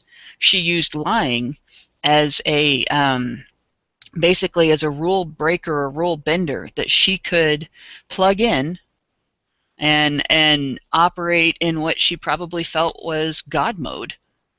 And she could actually, you know, look at the system that she was working within and figure out ways to use lying to force people to change the effects that would occur following various causes. It was completely the opposite of what you do in gaming. It was basically avoidance of reality and avoidance of cause and effect. And I think that might have some relation to what this research found. It might have the people that have a tendency to do that, to try to avoid cause and effect instead of taking it into account and behaving in a functional manner. People who are more dysfunctional are going to be lacking in the brain tools that they need to realize that you cannot escape cause and effect permanently. That as you manipulate and you build a house of cards around yourself, that eventually it's going to get knocked down. You have to have the same cognitive tools to be able to have that long-term recognition that you do for any other complex intellectual pursuit. And whether it means that gamers are more ethical or not it isn't really relevant to me. I think how it matters is that it does show that these same mental processes that make people gravitate toward intellectual pursuits like puzzles and games and I guess what people would call college reading, you know, things like that.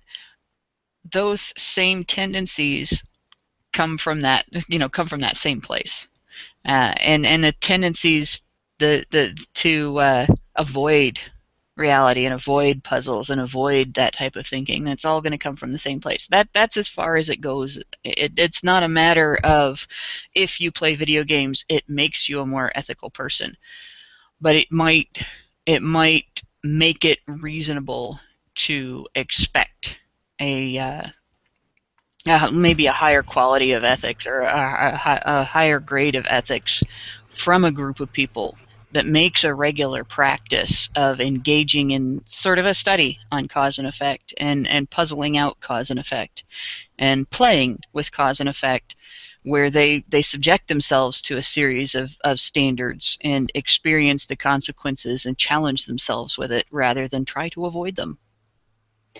Okay, well, first of all, we're dealing with statistical averages. We're not dealing with individuals. So individual, judged by an individual basis. But in terms of the statistical averages, gamers have more gray matter, and liars have less gray matter. Now, there's more complexity to that because you don't know. I'm guessing Anna can correct me on this. You don't know what the functions of gray matter is being activated. It being encouraged in gamers, and what function of gray matter is being discouraged in liars. In this case, they point out to the idea of not having less impulse control in liars. And with gamers, I'm not exactly sure the specific attributes of gray matter that's being activated with gamers. But it's an interesting to look at the differences and the statistical differences between liars and gamers and conjecturize on how that would affect society as a whole, to look at the potential changes that gamers could bring to society as a whole, having a different structure and a different set of qualities and abilities compared to the average. And I don't think it's that far-fetched to suggest that Gamergate may be a result of the differences in what we're seeing in gamers. Any kind of activity will change your brain. You will adapt to it. And with the liars, with the studies on liars, they're saying that liars adapt. They increase the connectivity of their brain, potentially reduce or either this is a brain adaptation, or the liars themselves had this kind of brain before they started. But with one of the causal factors for why gamers may have that increased gray matter and that increased potential of seeing the morality of their actions is that morality is a learned process. It's not something that you just have. It's not something that's done to you. You extend yourself through your imagination, through going through scenarios, through walking through scenarios. You extend yourself and you understand the consequences of certain actions. You understand the consequences of certain situations. It's a training. It's something that can be trained. And gamers, at least in the study that we looked at, were training themselves, and they were doing it by walking a very dark path and seeing how that felt, how that was consistent with their own self-representation. That's something you can't do in real life unless you actually are a criminal. Like if you can't engage in war crimes unless you have that violent criminal mindset, and yet gamers can do that without actually engaging in war crimes, which means it expands their ability to enter in the space that can create empathy, that can present these moral quandaries, and they can actually walk through them. And if, like I was saying, empathy and morality is something that's trained, it's something that's learned, that games give people the opportunity to learn more about morality and more about their own morality and expand their morality and maybe strengthen it. Not because gamers are better people, but simply because morality is a muscle. And if you train it, it gets bigger. So, I mean, that's my conjecture. And I think in terms of Gamergate, I think where Anna was going, I would actually tend to agree. I think if you've got a group of people who are attracted to learning morality, who are attracted to understanding, being part of different systems, and empathy, because gamers play all kinds of different characters. They go into all kinds of different moral situations. People who are attracted to that kind of morality, learning that kind of moral flexibility, that kind of moral depth, maybe they're the kind of people who are going to oppose those who present simplistic moral equations, simplistic narratives of morality, because they've done the work. They've done the work to develop a system of a more complex morality, a more empathetic, and a greater understanding. So, okay, who's next? Rachel can go. Yeah. Wait, Brian, you were next. I was, but it's okay. Brian. I was just I go ahead. I can go after you. Okay. We have a unique situation. I think it's difficult to really say that all of Gamergate came to being as gamers versus liars, because really what was going on here is not just that. That's overly simplistic.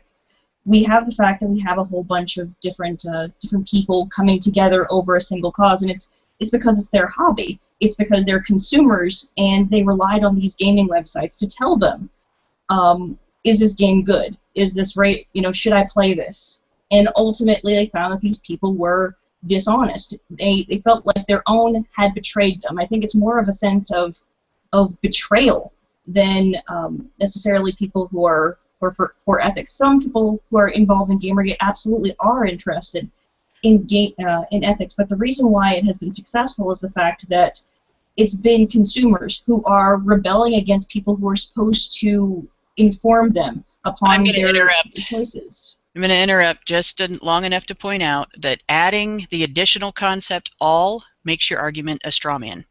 Now you can... Wait. I don't remember. I wasn't really... I'm just trying to get to my point. I'm not really... I didn't say that all people were like that. What do you mean? No, you said where did I straw man? All of Gamergate. The all of Gamergate.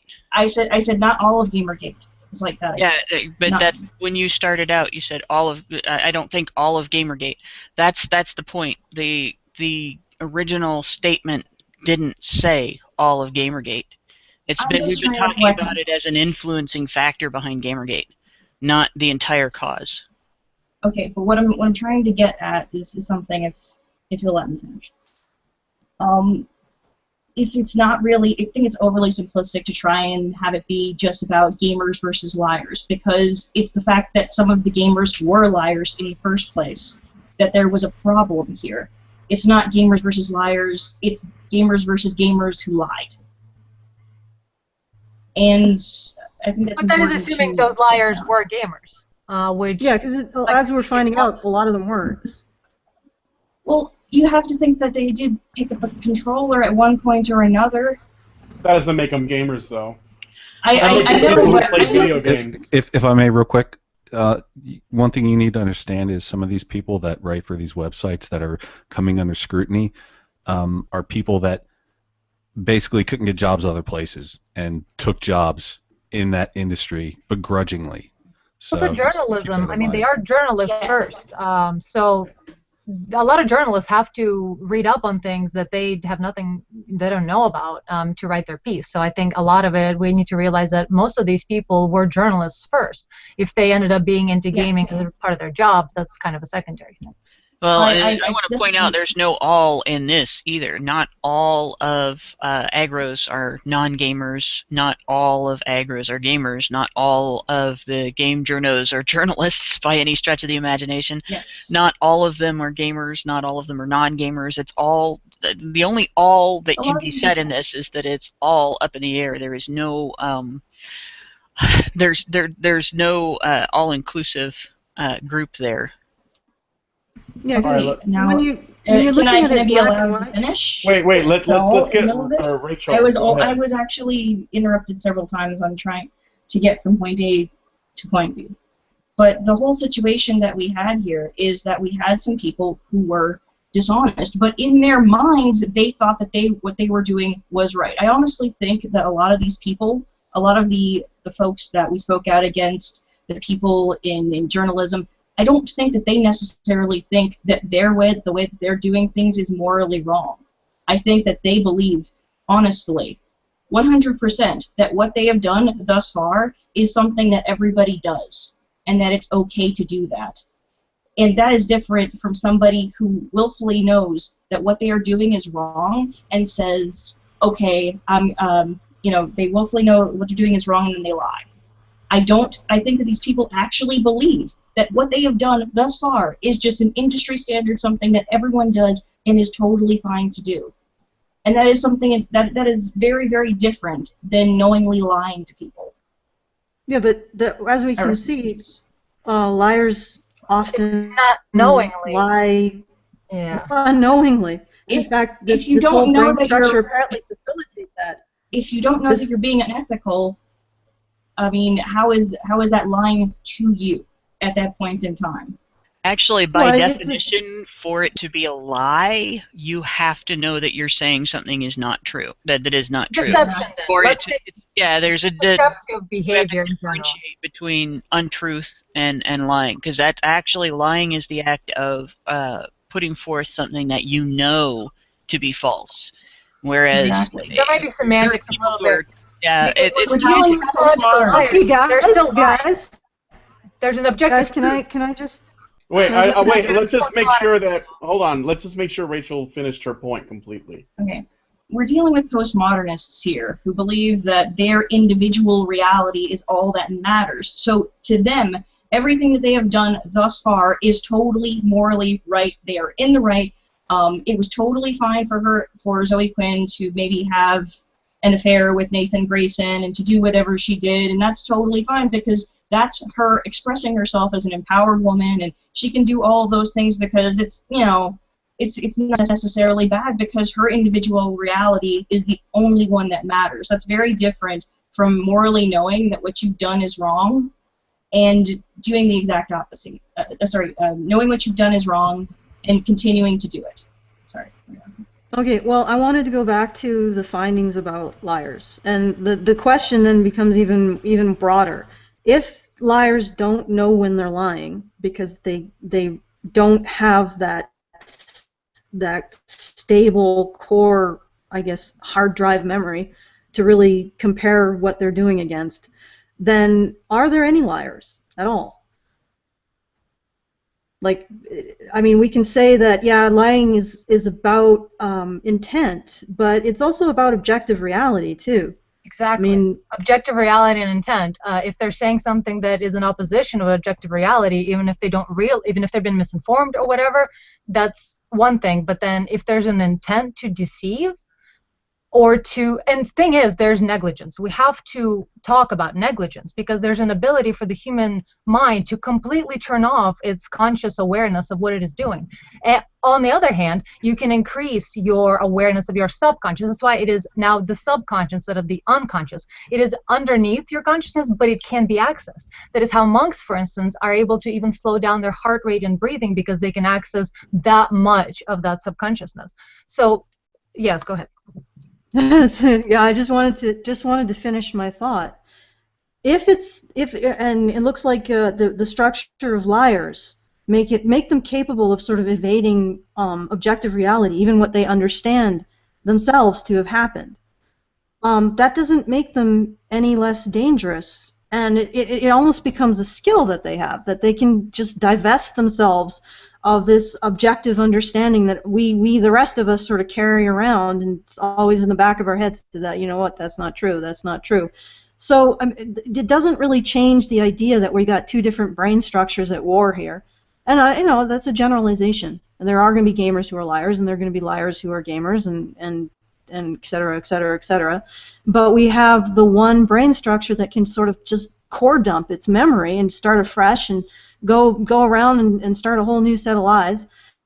And we have the other subset of the other brain that is that almost feels like a death, because that's what they've earned. Those are the experiences that they've earned. The subjective, it's all about uncovering reality, the reality inside these games, and understanding it. And as Anna was illustrating, it's all about finding that cause and effect.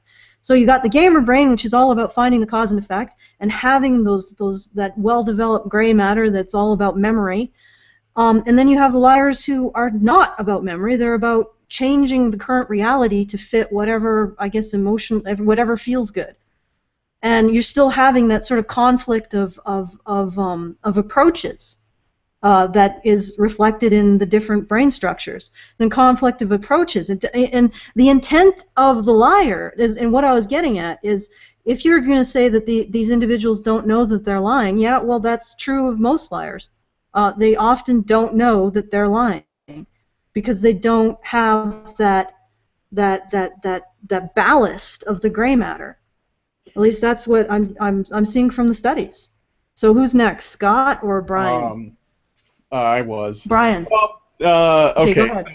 The only thing I wanted to throw out there is that I think there's a lot of concern as to whether or not we're being the studies and the data we're looking at and how we're discussing it is a bit too premature maybe or preemptive. And I mean I think that that's like a fair thing to be concerned about. However, I don't see any harm with putting it all out there and just saying this is what's been discovered, this is what there is implied or what we can observe, as long as we're open to the idea that this data will change, and that this is sort of like an ever sort of expanding base of knowledge, and we can just keep people are going to watch this show and they're going to have opinions on it.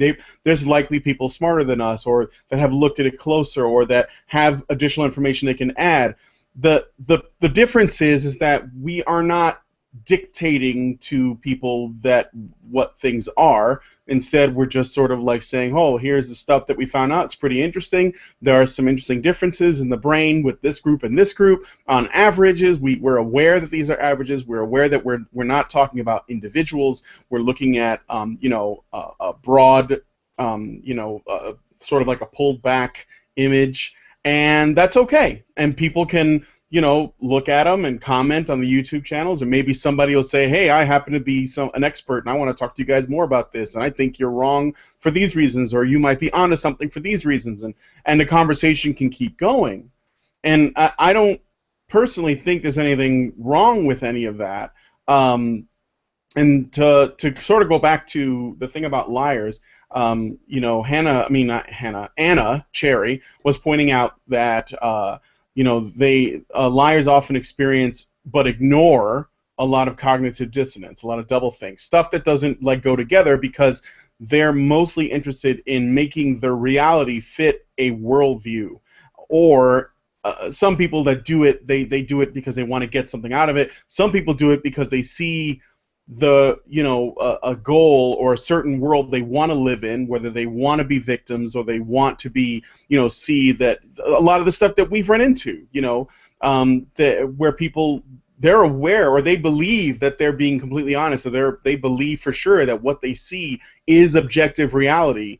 And even if you point it out to them, and even if you bring them data, and even if you bring them logic, they will just ignore it, or they'll shut down, or they'll get frustrated or annoyed, and that's because perhaps it is something neurological. There is something anatomically happening in their brain that doesn't allow them to register at that point until, of course, over time they start, maybe they can develop it and it can change. But I see no I see no reason why we couldn't discuss it openly, and as long as no one's jumping on any final conclusions and we're leaving it open to interpretation and criticism and discourse, I don't think there's a problem with that.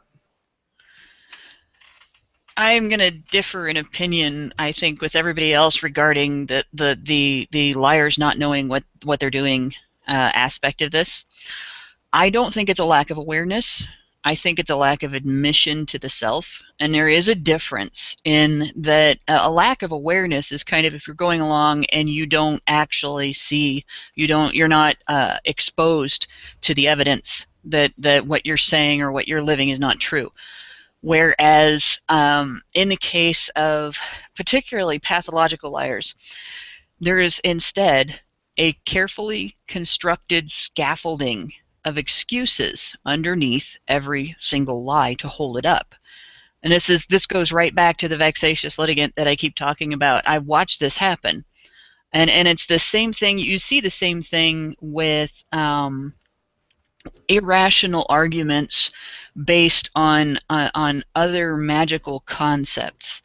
And it consists of a combination of treating what you wish to be true as if it is true, and then supporting it with a series of retological fallacies, and using those instead of logic to maintain a false outlook, even in the face of evidence against it. And it's the same thing that we see with the social justice types, arguing concepts that are clearly not supportable with logic and fact, and then you get to a point where you have exposed them to a level of logic and fact that they can't ignore, they block. They flounce and bounce. You know, I just can't even blocked. And it's not a matter of unawareness that what they're saying is wrong. It's not a matter of not realizing that there is evidence. It's a matter of being dedicated to holding on to a story so much that you build another story around it to maintain it. Like a flat earther? Yeah, like a flat earther. Or a vaccine refusal advocate that insists everybody should all, you know, not take vaccines because they cause problems that are, you know, they got antifreeze or whatever in them. Some of the arguments I've had there. Or feminists that argue rape culture theory, and then when presented with information that shows that everything they're arguing is based on false statistics, decry the people who created the statistics and then continue arguing the theory that's based on those statistics as if they have not just learned that the scaffolding under that theory doesn't exist. You know, this is exactly the type of behavior. This isn't a lack of understanding or lack of awareness. It is out and out dishonesty. And it's cultivated in a way. And it might be developed to an extent. It might naturally develop in people if it works for them throughout their lives, like the vexatious litigant who, you know, throughout her life had been able to manipulate people successfully that way, but it wasn't something that she did unaware, and it wasn't something that I've seen people do this over and over again. It's not something that they do unaware. It's a deliberate, knowing, willful act of running away from the truth when the truth becomes uncomfortable. It's. I put in our chat, when Bill Clinton was accused of it during the Lewinsky scandal, they referred to it as compartmentalization. You save the information separately in your brain from your interests and your desires so that the two don't have to mix. And you can you live a whole series of different lives during your lifetime, depending on what goal you have to achieve at the time. And it allows you to be a pathological liar without feeling like you're doing anything wrong. But it doesn't allow you to be a pathological liar without knowing that you're doing anything wrong. Okay. And having hashed this all out with you guys, I realized, sort of had a light bulb moment.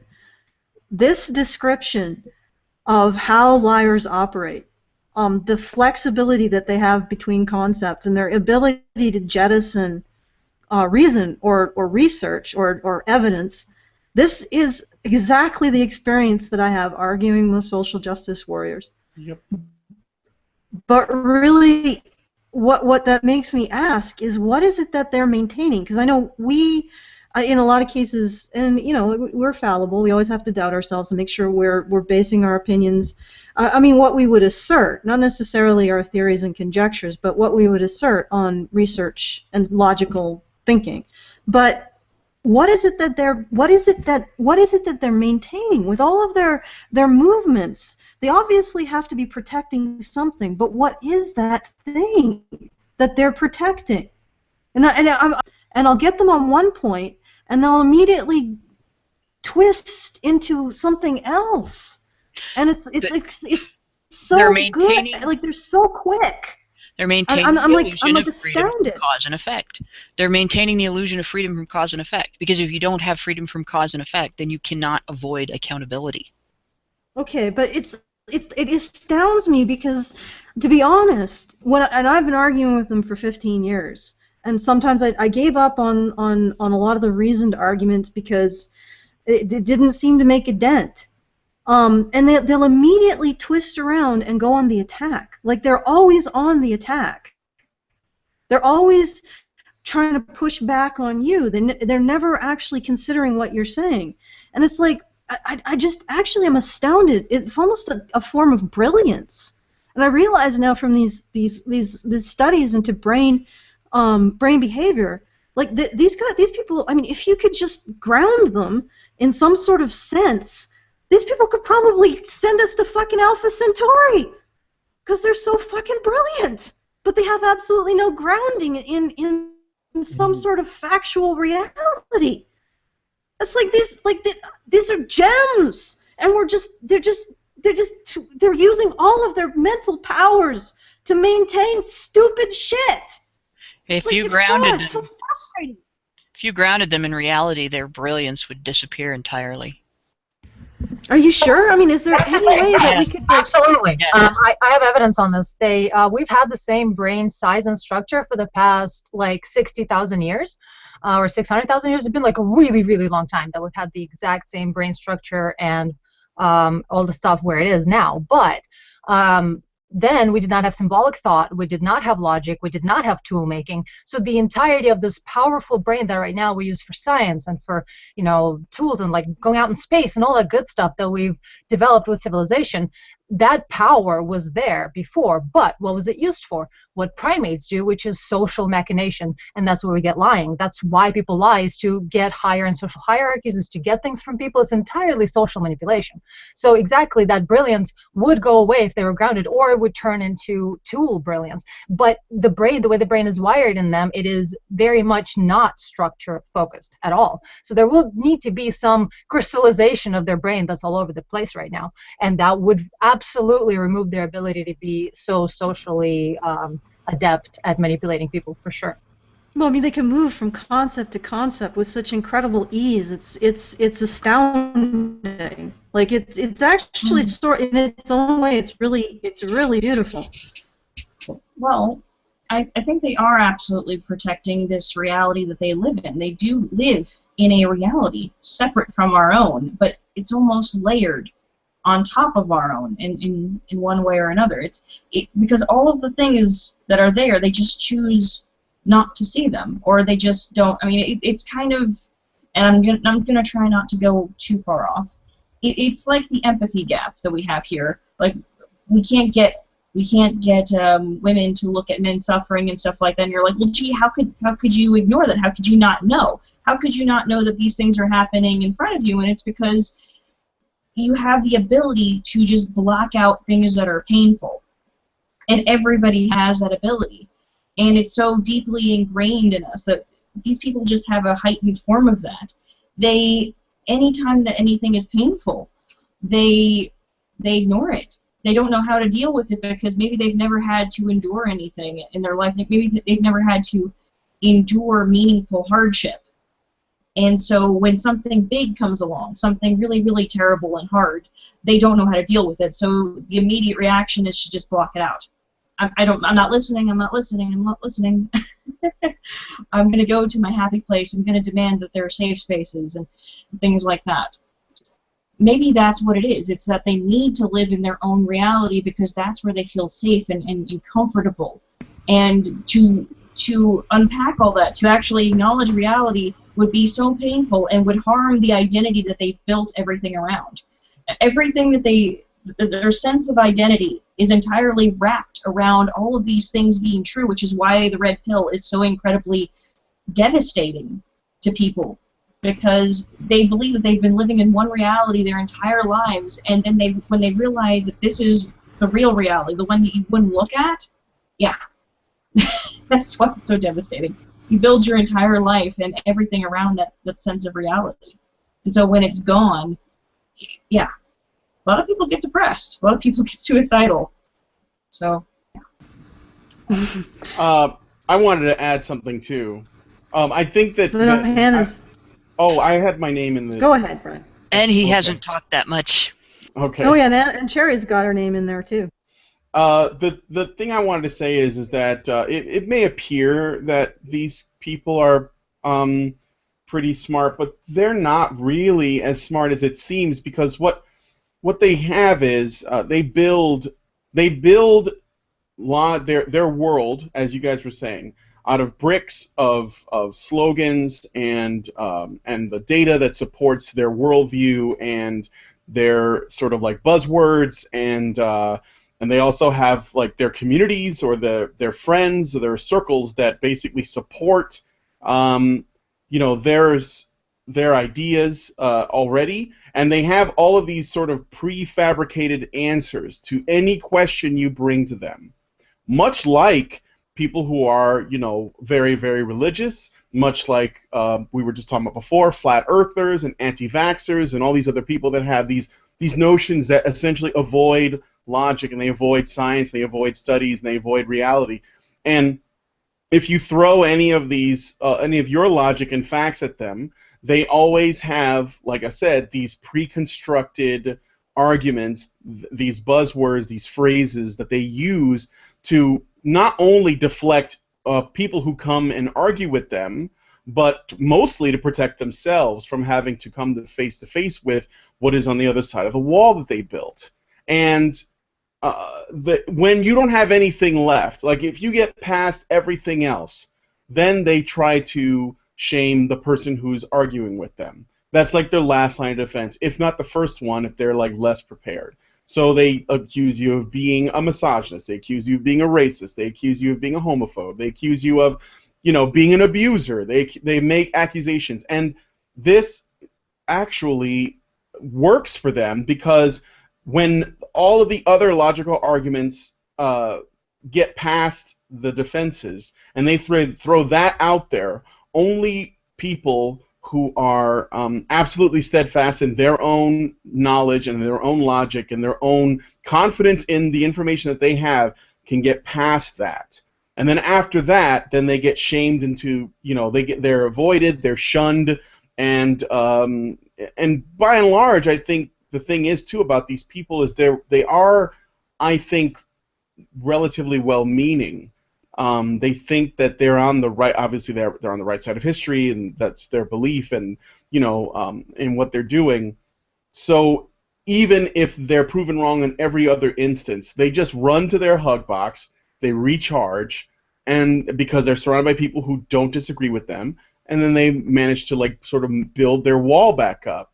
So there is, I think that the ability to accept that you don't know everything, and that you have to keep your mind to some degree malleable and open to new information, and you're willing to argue, and you're willing to be wrong, and you're willing to have integrity about that. It's actually a very difficult thing for most people to do, but it's worth it in the long run, and this is something that they can't do. So I don't consider them to be that smart anyway. I really have something I want to say. There is something that I want to clarify, because we've been playing fast and loose with the term reality in this discussion, and I want to point out there's a difference when we talk about the structure that liars build around themselves. That's not a reality. That's an illusion. And there's a thought exercise that my family always used to do, specifically for the purpose of illustrating this. If you call a tail a leg, how many legs does a dog have? 5. If you call a tail a leg, a dog still only has 4 legs. It's just because you call a tail a leg, it doesn't make it a leg. And this is a thing that social justice warriors has sort of foisted off on the rest of society, treating reality as something subjective. That if you say something is real to you, that makes it real.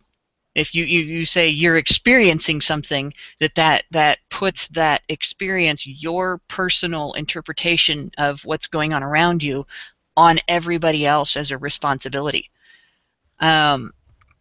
And that makes it everybody else has to acknowledge that as reality because you're experiencing it that way, and it's not the case. I could experience the sky as green. I could decide that color is green, and I call it green, and it's always green. It doesn't make it my reality that the sky is green. I've decided to have the illusion that the sky is green. And it doesn't change what actually is. This is something that liars really use to their advantage, and in particular now that they are able to use accusations of bullying as a form of bullying, that they can actually force people into situations where they have to treat an objective or a subjective look at reality as if it creates a reality that someone is experiencing when it is in fact an illusion or self-delusion and not reality at all. All right, I just wanted to say one thing about this potentially two modes of, I guess, thinking. One which is based on maintaining something but sort of not really having a hell of a lot of gray matter as ballast. I mean, maybe for them, acquiring new facts is actually an extremely scary proposition. I mean, for people like ourselves, and I think I'm not going on a limb by saying that we on this panel tend to like to acquire facts and research and cogitate on them, and maybe inform our opinions based on conclusions about about what you might consider you would put into the gray matter areas of our brain.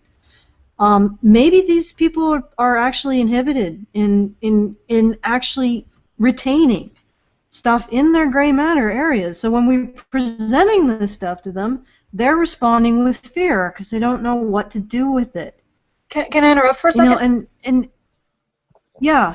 What you brought Go ahead. Actually, it's part of that, sure, but I think a bigger part of that is facts are not necessary for social manipulation. Facts have to do with objective reality and our understanding of how the world works. It doesn't help, unless it's a fact about what a person's favorite color or favorite food is, it doesn't help them manipulate the social world any better. So that instinct, or the well-oiled machine that is their savant ability to manipulate and to lie, it discards that. It doesn't store it, and there's nowhere for it to be stored because it doesn't connect to the thing that's important to them, their structure. The structure of their brain is social. Everything's social. So if it doesn't fit into that understanding, because that is their understanding, that is the end-all and be-all of their understanding. So if it doesn't fit into that, it is unnecessary, and it gets thrown away. Whatever emotions are necessary to throw it away, fear, disgust, anger, doesn't matter. It's just irrelevant to their brain mode. This is people who find reality too difficult, so they create an illusion that's easier for them to navigate. Okay, and I just want to throw this out here. Judging from these studies, we got two different brain patterns created by two different approaches, or working or developing two different approaches to reality. You got the gamer brain pattern, which seems to look for cause and effect and have a great interest in cause and effect, and you have the liar brain pattern, which is about avoiding cause and effect. And the patterns are not there innate. They're not because liars are bad people necessarily, or gamers are good people necessarily. It's simply because we have practiced certain ways of approaching reality, which, neuroplasticity, it has an effect on how our brains are structured. It also could be that it's a chicken and egg thing. Maybe people who have a brain that's structured more to emphasize causality, gray matter, tend towards games, and people who have a brain that sort of abdicates causality. Liars tend to have that kind of brain. I don't know. I mean, it would take a lot more studies to untangle it. I just find it interesting. All right. Well, I mean, and also the thing is that there are a lot of people in Gamergate solely because they see gamers actually functionally being able to see through or oppose the liars in media. But I just find it interesting that you have gaming, which emphasizes one particular function of the brain, causality, and then you have lying as a practice, which emphasizes another function of the brain, which is avoiding causality. So you got these diametrically opposed.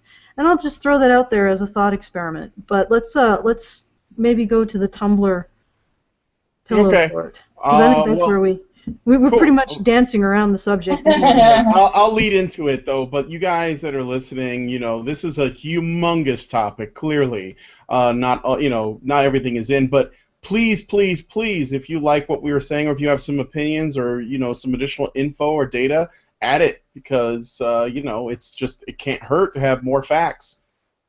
Okay, Rachel, speaking of reality, and oh gosh, imagine there's just this gigantic Pillow Fort, this gigantic safe space, and people built it because they believed that, if they build it, the people who need protection are going to come. They're going to show up, and they're going to get inside this nice big gargantuan Pillow Fort safe space, and they're just going to be nice to each other.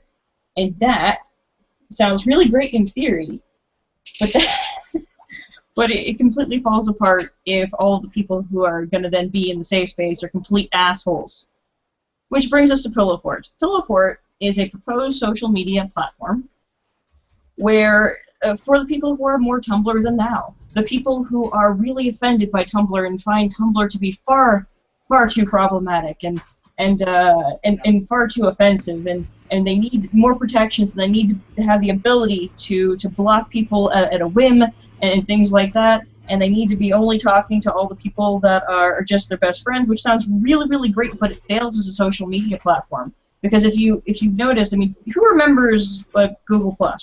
Who remembers when you could only add a certain number of people, and Google Plus just kind of tanked? You're like, who the fuck wants to go on there? Who the fuck wants to go on there and be in all these little circles and stuff? And this is really difficult to navigate, and so they're like got frustrated and left. And that's just one of the many reasons why Google Plus really hasn't taken off as a social media thing.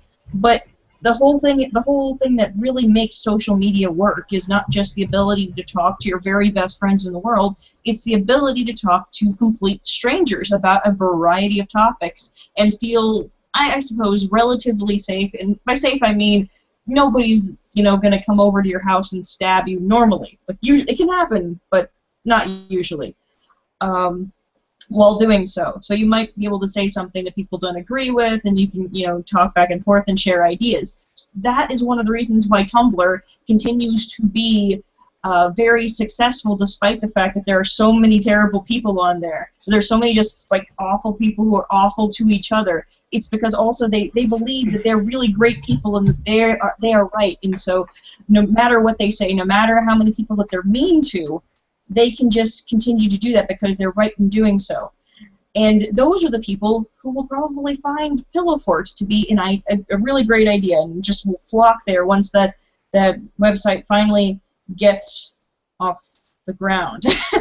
Because there doesn't seem to really be a description on when they're going to be releasing this, on when they're going to try and crowdfund it, on when they're going to try and do anything that resembles something tangible. But there's just a whole bunch of discussions about, no, these are the things that will not be allowed, these are the things that we're definitely going to have. No amount of Nazi things or racism or sexism or any of these horrible, horrible things are going to be allowed there, and these are going to be our very, very strict rules about being in the Pillow Fort. And here we have outlined them. So, but these are the people who are going to go there, and they're going to eat each other alive. It's going to be beautiful, magnificent, and I honestly cannot wait for this to get funded. I can't wait to see it happen, because you're just going to see the worst of the worst go to Pillow Fort and destroy each other until they're only talking to themselves. It's beautiful. That's all I can say. This whole thing I mean, I don't think it started because of it, but I think one of the catalysts of this whole Pillow Fort business was it not that sort of kicked off because of that girl who made the Steven Universe fan art, and she got bullied, and I don't think so. This thing has been around for, I think, for almost, well, I would say, I think over a month now. And so they've been discussing this for a lot longer, and I think the idea is that you're going to be able to be really, really, really safe. But the truth of the matter is that the people who need the most protection on Tumblr, who feel the most unsafe, are the people who say a whole bunch of really inflammatory shit, and they think it's perfectly reasonable.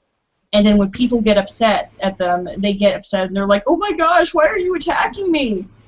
I think if you guys really understood the crowded conditions under which safes get sold and stored, you would realize the importance of safe spaces. Jesus Christ, Hannah. So essentially they need a safe space from consequences. They need a safe space from Tumblr. They need a place that's safer than the biggest safe space hug box in online.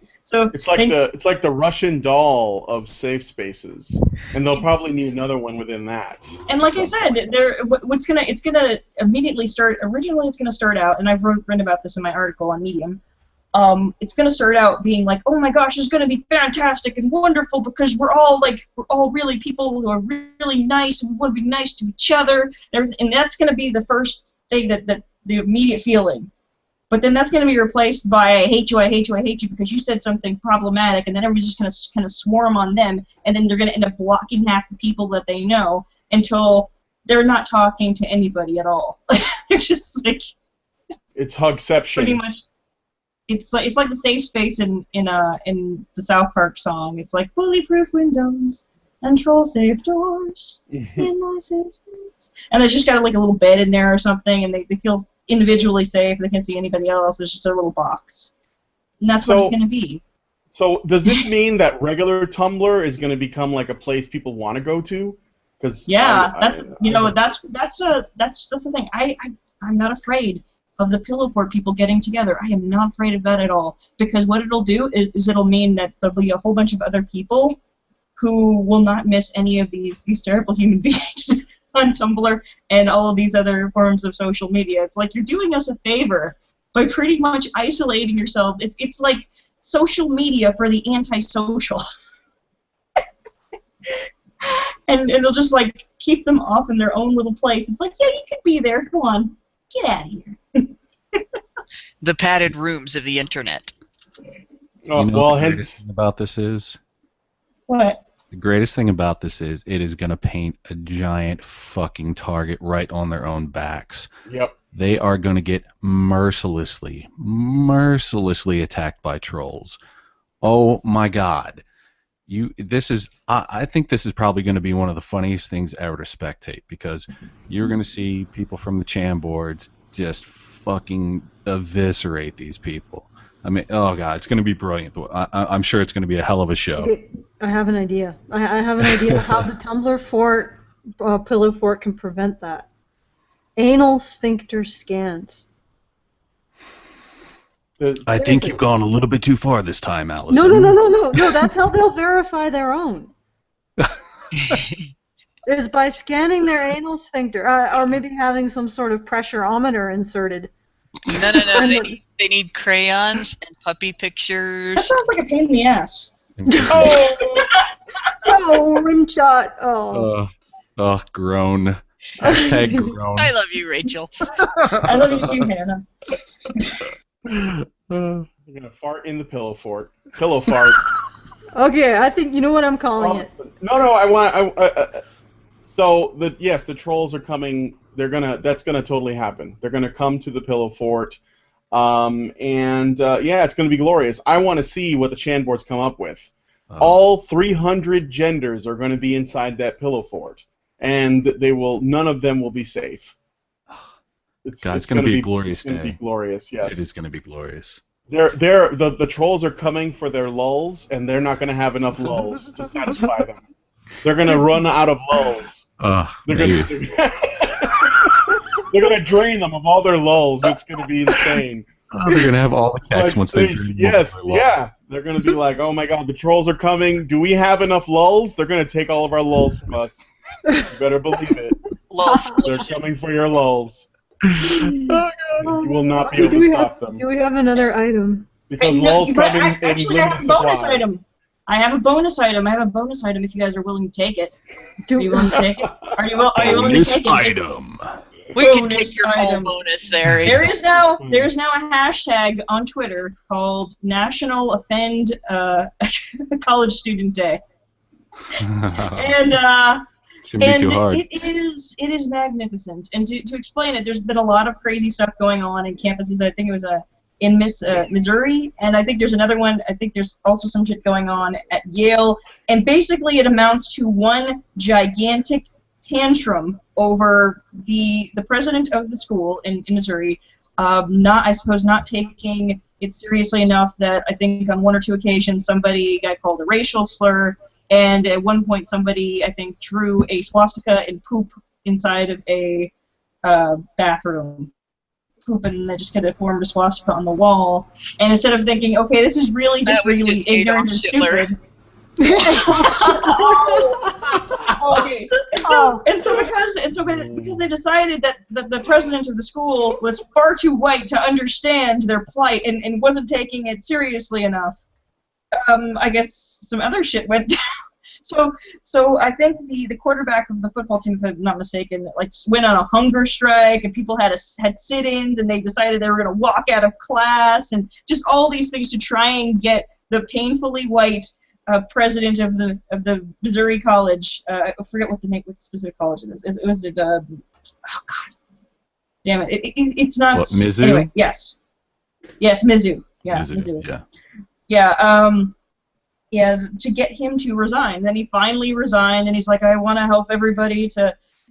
Just the whole shitstorm from all of that, and watching it all unfold, and watching all these people, all of these college students act like children. And basically throw one gigantic tantrum because what? You don't think that this guy is taking a few racial slurs? What? Rachel, it wasn't a shitstorm. They put a swastika on the wall and poop. That means that means it's a Schitzkrieg. That's what that was. Yeah, exactly. And so because they don't think that he's taking it nearly seriously enough to handle it. Well, what is he going to do? What are you going to do to stop people from saying racial slurs on occasion? I mean, weren't those people reported? Didn't somebody acknowledge that there was like a shit swastika in the bathroom? Like, what more can he really do? He needs to tell them all that he has a bullet and to cease and desist. Yeah, I mean, yes, but people on campus and stuff like that, and in high schools, they do that shit all the time. But you can't really make somebody take that more seriously. Like, what are you going to do? Try and make the whole campus a safe space from reality, where sometimes people say things that are not necessarily nice, or sometimes people, say things that are hateful and bigoted and are just horrible individuals to each other. Like, are we going to do that? And so as a result, people have made this hashtag, and it is glorious because it's just people dropping truth bombs all over. It's the Schitzkrieg, like we're talking about, right? Just dropping truth bombs everywhere, and it gives me faith in humanity, if only for a little while, because it's just showing how frustrated collectively everyone is with the whole college thing. The only people who don't seem to really be pissed about it are the college students who are doing this shit in the first place, who are doing all of this mess, and who are perfectly contented to have their sit-ins and to go on a hunger strike because the president won't resign because he's all white and stuff, and take things seriously, do something meaningful about this, about people being hateful on campus. Like, what? You're just so many fecal jokes are coming out of what you're saying. Dropping bombs. Yes. You actually said that. Exactly. Shit's gonna hit the fan. These people are just fascists. Yes, they are. I'm gonna get. So what do you guys have to say about that? Everybody visit that hashtag. Everybody enjoy it. Go. Yeah. Go get their lulls too. Go get them. Because they only have so many. Take their lulls from them. And that's National Offend a College Student Day. Yes. Take their lulls to the gas chamber. Oh, God. Oh, you went there, did you? Flush their lulls down the drain with the poopy. One kind of gas chamber. Swastika. Shitler didn't do nothing wrong. Pussolini, which is number 2. Okay, all right. Welcome to Goofy Time on the Badger Podcast. That's it. You're on Shitler's list. Okay, come on. I gotta point out though that the national environment that this is taking place in makes it perfect to do this. I mean, there was just a video that went out over Twitter that I just saw of a Yale student screaming at her professor over Halloween costumes being offensive, and as part of her tirade, he had said, well, university is supposed to be an intellectual space where you discuss ideas, and she was like, no, university is not supposed to be an intellectual space. University is, it's not supposed to, a university, the place that you go to learn things, is not supposed to be an intellectual space. This is what passes for wisdom and knowledge among college students today. Which is scary because this is the generation that's going to be the nurses and the doctors and the ones that don't quite go that far, the nurses' aides in charge of the nursing home, where my generation stays when we're in our old age. No, I'm scared. All right. Yeah, no, this is the future. There's going to be shit everywhere. This is the future of our country, these students. The poocher. Yeah. You have every right to be afraid. Be very afraid. I'm afraid that this freaking podcast will never end. So. All right, so let's go on to the next story. I have a little blurb unless somebody else wrote up a thing. No, just do it. All right, so basically, in case you guys don't know, because Hollywood is so, with its finger on the pulse of what's going on, and they're so unbiased, they are planning on making a Gamergate film. And here's a prospect that will probably make you guys extremely sexually confused. Scarlett Johansson, one of the world's most gorgeous women, is reportedly interested in playing video game developer Zoe Quinn. The focus of so much of the movement is the movement's hate in a movie based on Quinn's upcoming book. This is an excerpt coming from GeekyRant.com. Of course, GeekyRant.com doesn't know what Gamergate is really about. The movie deal was based on a proposal titled Control-Alt-Delete, and it tells a story of how Quinn, creator of the hip interactive game Depression Quest, was targeted by a digital mob bent on upending her life when a blog post by her ex-boyfriend went viral. It sparked the widely discussed Gamergate controversy and took a surprising turn when instead of running, she decided to fight back. It's a very inside look at gaming and nerd culture and what happens when one gets caught in the gears of that machine. I am most certain that this will be a very unbiased and objective look at the events surrounding Gamergate, very similar to Cassie J's Red Pill documentary. All right, that's it. So I'm going to hand the floor to Scott, because I think that's you. Oh, yeah, I've got a hot opinion on this one. Let's just say that this does actually happen. Regardless of Scarlett Johansson, let's say this actually gets made. I look forward to the day, and I'll tell you why. Because if this does happen, Aaron Joni can sue the living fuck out of Zoe Quinn, the production company, and everybody involved in this fucking heresy. And it'll be glorious. Absolutely glorious. Not to mention the dank memes that will be born of this film. Not to mention the dank memes. Yes, we're coming for those lulls as well. You guys are going to have, it's going to be like fucking Bitcoin. It's going to be so many lulls. It's going to be raining memes. It's going to be raining memes. Hallelujah. Okay, no, but seriously though, if this does go through, actually, there's already one image. I'm going to go get it, but go ahead and finish your point, Scott. Yeah, I mean, if it does go through, there's a very real option that Aaron Joni could go after Zoe Quinn and the production company and everybody involved for slander, libel, whatever you want to pick your poison, and it could really tear this whole thing apart. So, do it. I can't wait. The fun's just waiting to be had. All right. Who's next? Allison? It's me. Okay. Just to bring it back to the main topic. I mean, this feels like it's madness, doesn't it? Does this not feel like madness to anyone else? It's Bizarro World, Allison. I know, but doesn't it feel like people who don't seem to have any relation to reality are now writing everything in Hollywood and the press? There is no reality. There's only worldview. Maybe people who cannot navigate reality, who build a constructed illusion that's easier for them to navigate. Yes, that's just exactly what we've been talking about in terms of brain structure. That kind of inability to recognize when what you're saying is totally deviating from any objective anything. Oh God. Dude, that's gross. Well, man. it's actually Let's make it stop. Who did that? That somebody somebody Okay, Brian. photoshopped. I'm sharing this because like shortly after this was revealed, somebody photoshopped. Yeah, she's been shooped. I just ate. It's like you smeared shit on the Mona Lisa. What the fuck's wrong with you, I Brian? mean, I didn't do Why are you it. propagating this Yeah. filth? Yeah, This he fucking did. He filth? actually didn't. He actually didn't do it. He didn't do it. I This know. is just- Put it's just it one of them. away. Put it away. Wait. Well, if he didn't do it, why are the trappings of having been done by him in the side there? No, I'm just using this program. No, to I've seen open it. the image. Using that It's program on- to open it up. Yeah. Yeah. Yeah. Well, you've got a suspiciously purple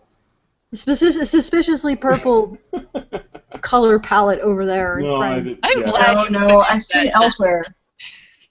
I've seen it Okay. elsewhere. Finish So that sentence. Okay, can I just want to conclude my thought. It just feels like there's certain parts of this or certain groups or old stream media and Hollywood that seem to be spinning off into their own fucking reality, and you're just waving them goodbye. Okay, see you later if we ever do. Enjoy wherever you are going. Enjoy it. I think my penis is permanently bent. You know what? I don't want to can I address ask a that. question? What you got to understand with this reality thing is it's not about just when they tell their lies to themselves and they go online and they say shit and stuff like that. That's about shaping their reality. That's about maintaining their illusions.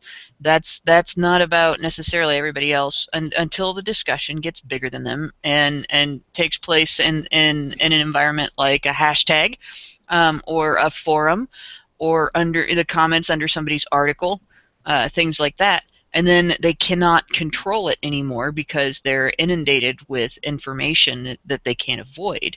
And they get to a point where they determine for themselves that they feel entitled to dictate everybody else's reality in order to maintain their illusions.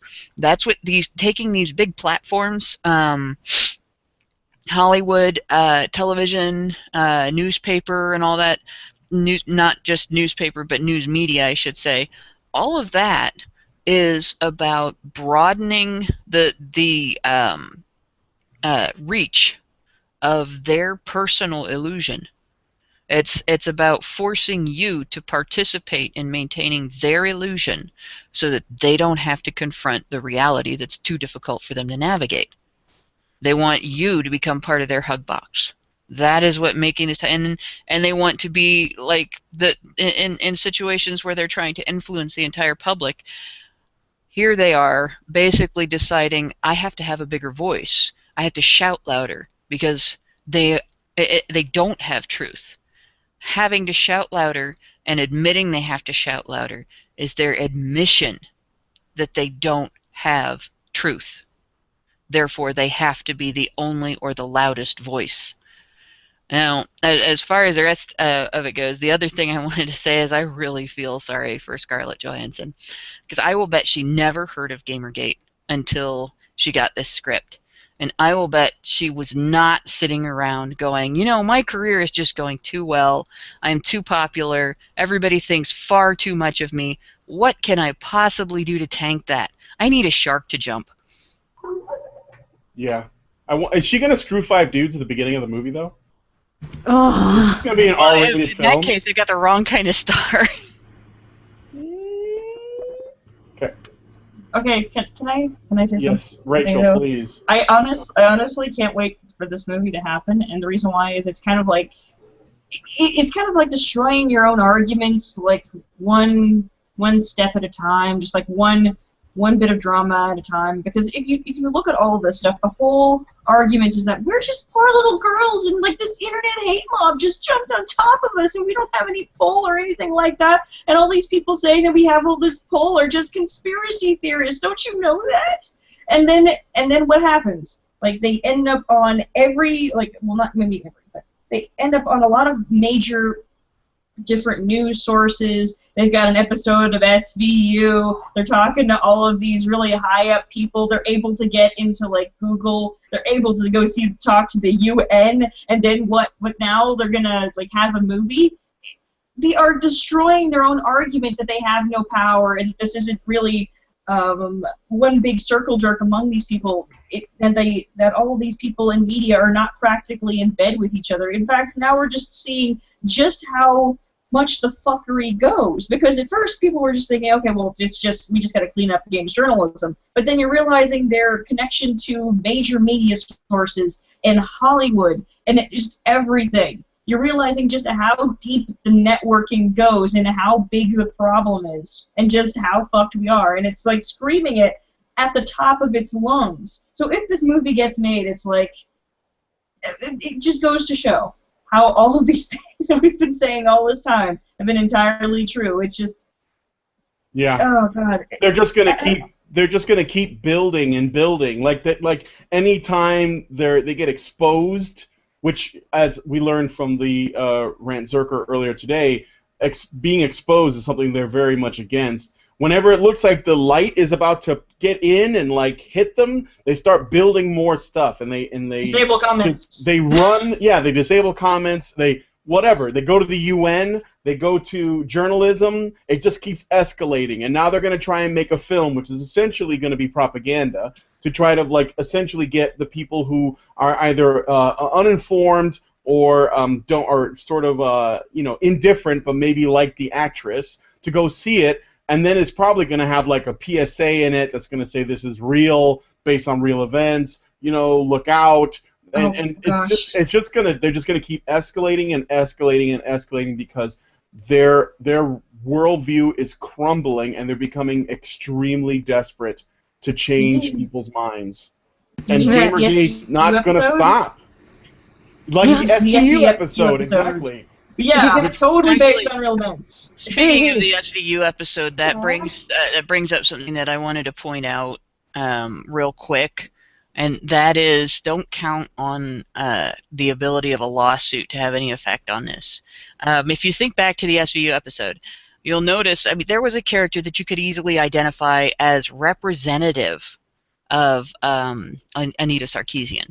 There, you could identify her as being potentially representative of all female programmers, but she was sort of made to look like Anita Sarkeesian, and in no way could anybody identify anybody that she dealt with in the story as an individual gamer from Gamergate or from the Gamergate conflict.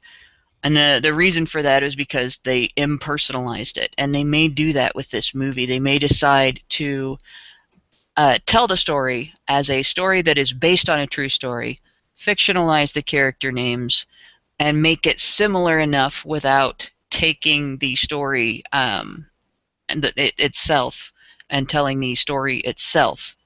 And if they do that, they can get away with pretty much portraying anybody they want to in any light they want to.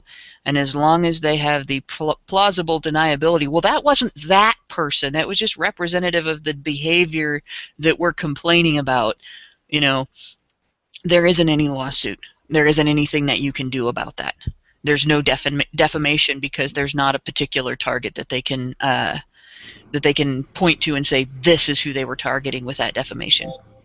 Yeah, I just want to talk about the separation that we're seeing between old stream media and the internet.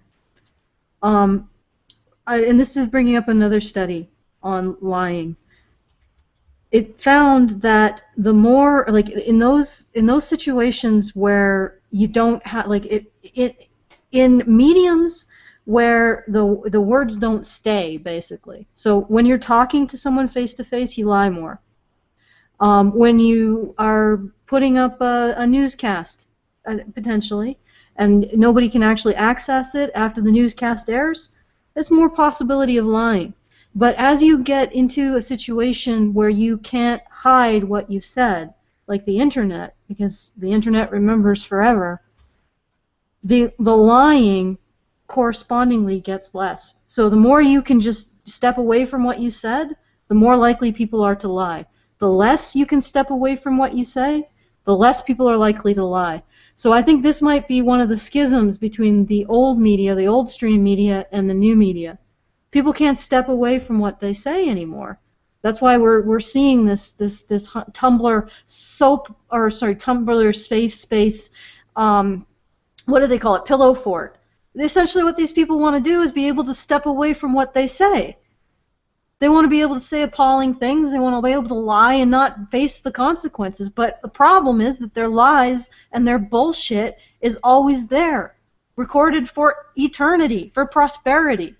And I think this is one of the cultural war, maybe between people who the structures that were created in a time where lying was far more easy, conflicting with these structures in this time when lying is much more difficult because you have a trail you leave behind you. And liars leave a trail now if they're doing it on the internet. Okay, let's maybe we should do mailbag, or does somebody else want to talk? Nicolas Cage should play Brianna Wu. That's all. Okay, one thing. Imagine this movie done as a Muppet movie. That's all. They'd need all new Muppets. Oh god, that's brilliant. But that'd be cool.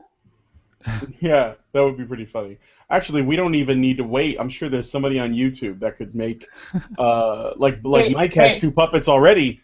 So yeah, it should be like a puppet musical though. Is what it should Avenue be. Q? It should just be a puppet movie. Yeah, but like Gamergate, and so they're just like singing off into the distance, and just we'll have some ballads where someday we'll find it, the rainbow hair connection. Okay. This brings a whole new thing to the whole sock puppets thing.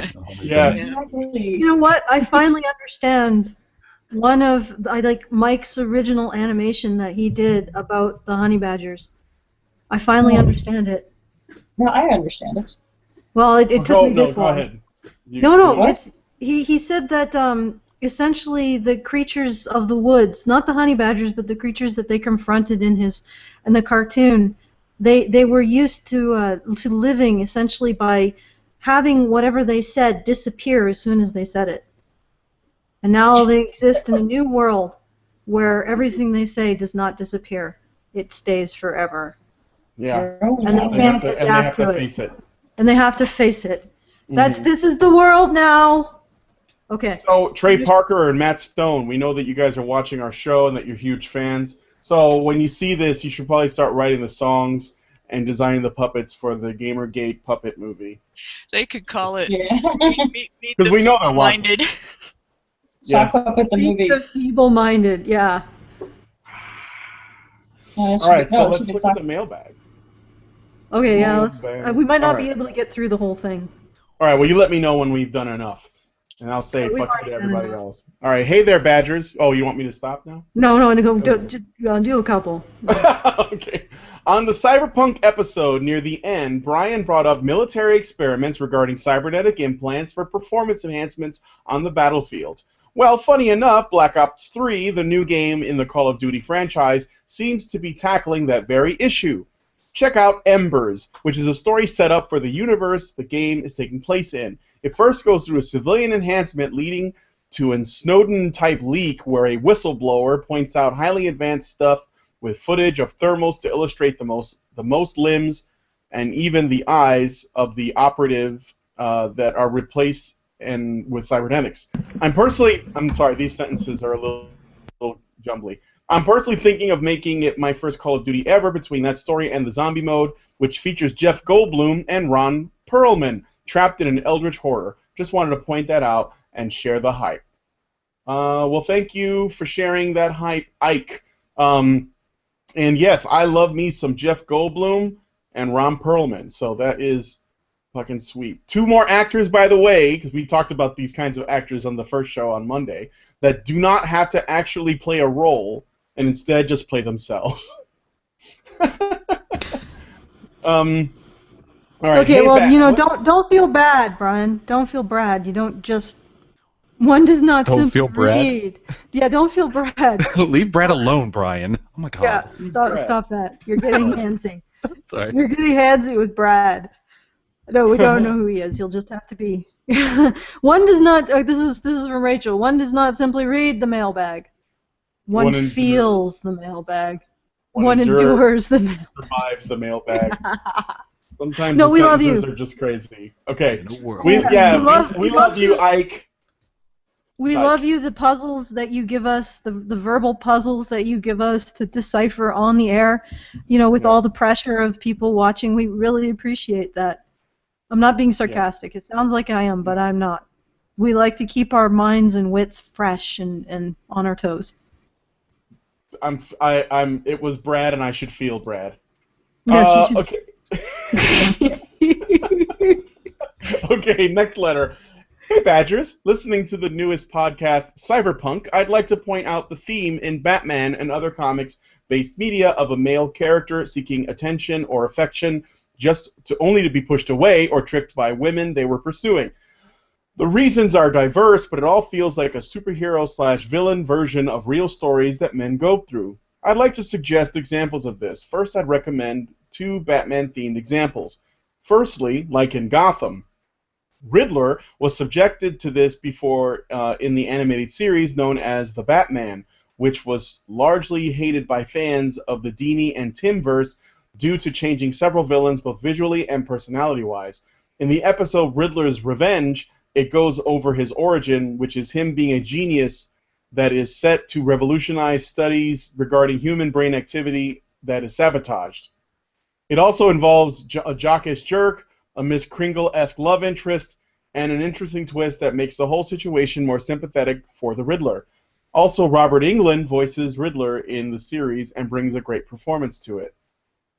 Okay, all right, I'm going to just criticize this letter. You haven't really given us the plot line that applies to your thesis, that there are superhero villain versions of real stories that men go through. Yeah. I don't think he's just kind of putting them out there. I can do it for him because I've seen the show, but... Okay, do it for him. Yeah, the whole thing of Edward Enigma, he's actually one of my favorite characters until they... I feel like they rushed his development into, the Riddler. Because before that, it was very much like one episode, one moment, he's perfectly normal-ish, reaching his, breaking point. Not really, you don't really feel that, and then suddenly the next moment he's like 2 people freaking out and being all like talking to himself as this alternate, spoilers, as this alternate confident Riddler that's in his presence. That's like his split personality basically, and it happened way too fast. But, so I have issues with that. They could have done it better. They did a really great job with everybody else. They failed him. However, the lead up to that, I think, is what he's talking about, which is Riddler's considered creepy. So he has this thing for a girl, Miss Kringle, who he calls her Miss Kringle. Her name is Christy or Kristen Kringle, and he likes that about her because her parents must have been very interesting people. She must have had an interesting life if her last name's Kringle and they named her Chris. Basically Christy. Yeah. So he has a big thing for her, and she doesn't really like him. She prefers to date meatheads that abuse her, and she literally abused like abusive boyfriends. And she ignores this nice guy who does nothing but bring her what he feels are his way of showing affection, and to her they're weird, they're creepy. She's not an intellectual, she's just a clerk in the records office, so she doesn't really get his, and he is a genius in the show. He's absolutely forensic, amazing genius, and not only is he being considered a creep from that perspective, and there's kind of a gossip behind his back about being a weirdo and a creeper in his adorable high waters, but on the other hand you also have him being just I think he's like a forensics assistant or something, very little, but he frequently takes initiative to research cases, and he's often right. He's, always right. The things that he finds have been missed by everybody else. Only one person, Harvey, I think, or not even Harvey, but maybe even Gordon, gives him approval once in a while, but the chief of police, they're like, that's not your job, get your nose out of here, stop meddling with things. So he's being pressured like normal, a lot of men are. He's being pressured from the top because, like, stay in your place, not allowed to advance, not allowed to show his abilities. He's basically being oppressed, put down, just fucked with. And on the other hand, he's considered a creep, and he's trying to go after this girl that does not want his advance, and she thinks he's weird. And he keeps doing this thing of perseverance, and it actually pays off. And that's the thing I want to talk about, is that a lot of times we have this, especially with the influx of the rat fam ideology, we have this idea that guys are, when they're persistent, they're just a creeper raper, and we need to put them all in jail and kill them probably. But the thing is, why do people do that? Why do men do that? Why do they cackle? Why do they pursue past being told no? Because it works. Because eventually you wear them down. And even Allison, you guys did the raging thing where it's like some girls will be talked into fucking a guy. They will be daunted into fucking a guy. It's just one of those things. And guess what? Sure enough, he keeps daunting her despite boyfriends and other things and considered creepy or whatnot. But she keeps giving him these little breadcrumbs of attention that he takes as, oh, not all hope is lost. And frequently where you're like, guy, dude, like, get the point. She gives him this little insignificant crumb that he sees as, oh, she actually does care. And he continues to go forward, and eventually they end up going on a date and all that stuff. So it's a very much a typical thing that we're seeing nowadays with guys being considered creepy and they shouldn't advance on girls and they shouldn't do all these things. And they're very much describing that and the reality of that situation. Okay. Well, that's good to, yeah, that you said took the words right out of my mouth. Yes, but let's But not my cigarette. Okay. So thank you, Taskmaster. I hope that helps. Rebby Ra writes, ooh, Hiya, Badgers and Doge, and possibly Angry Panda. We'll pass the message along. Most of the movies and TV shows that come out of Sweden are crap, and most of it, luckily, never crosses the border. There are a few exceptions, though. One such exception is called In Bed with Santa, released in '99. It's a dark comedy about a couple spending Christmas together with all of the woman's children from past relationships and their fathers with the company of the father's current wives and girlfriends. Sounds like a bad idea yet? Then throw in a vasectomy, new neighbors, a gay confession, and countless drinks of alcohol, and you'll have the most Swedish of Christmases. An in-depth look of what middle-aged Swedes do to survive during the darkest days of the year. I hope you give it a shot. Best of wishes. Wishes, Rebby. My accent came out. That sounds awful. Does that interest any of you guys? A very Swedish film with... No. No, okay. No. No. Yeah, thanks, Rebby. In a world where there are bad movies, I don't want to watch that one. Jen's made some recommendations. All right, so 1. Funny series from the 80s, The Two Ronnies, The Worm That Turned. I love this series. England in the future has been overtaken by women. Men get women names and are forced to wear dresses and do housework while women work. And you can see the men phoning all day, sitting in the hairdresser, doing all the hard housework. Okay? I doubt that they'll be showing any women dying on the job or working in mines, but okay. Next recommendation, Millennium. I think this film has solved the time paradox thing as in a meaningful manner. Changes in the past result in time quakes in the future. The bigger the change, the bigger the time quake. While it does not resolve a paradox like killing someone, it makes it plausible to me. Then last sort of, well, you guys have any comment about the Millennium thing? As far as I have not read it or heard it or done whatever. It's a film. I haven't watched it. Yeah.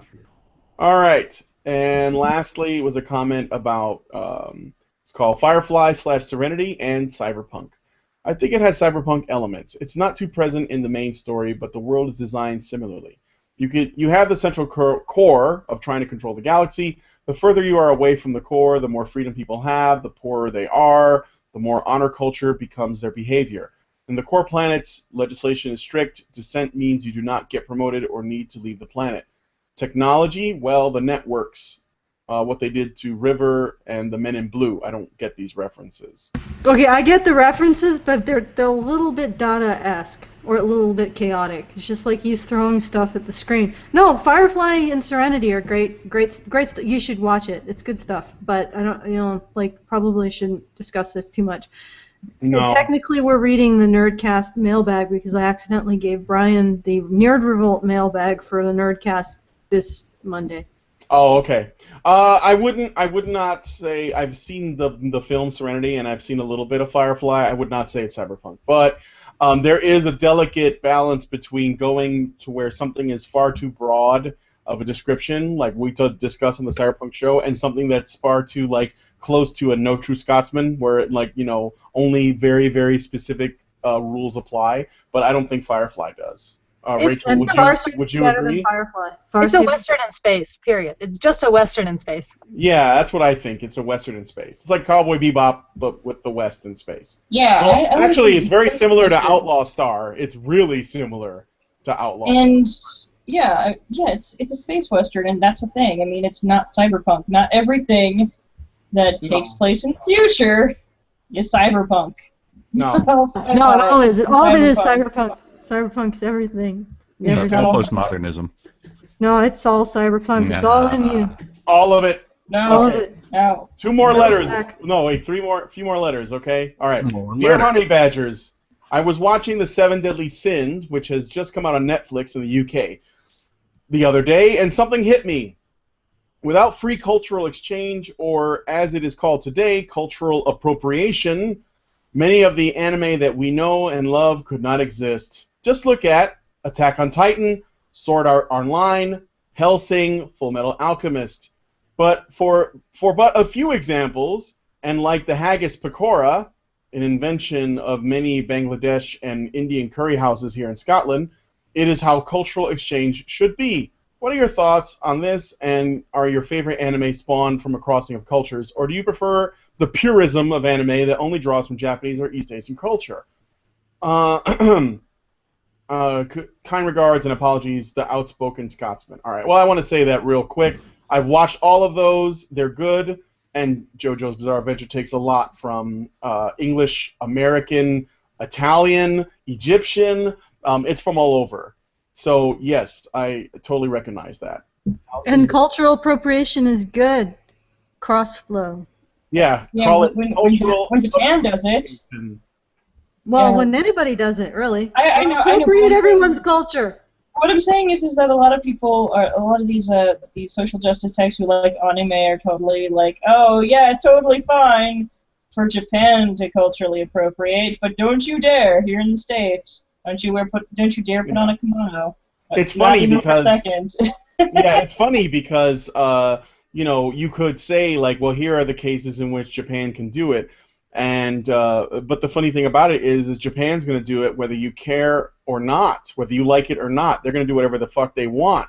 So that's fine because it's just going to make their shit stronger. It's like a mutt is more resistant to disease than a purebred dog. This is the same thing. To me, anyway.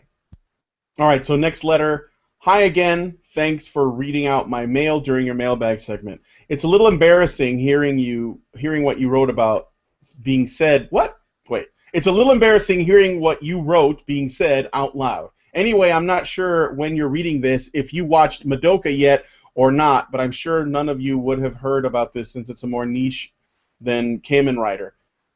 Think people transforming and beating up monsters sounds corny, but in the hands of a good writer, you can get a pretty decent series with the same adult themes that you can get in a great anime.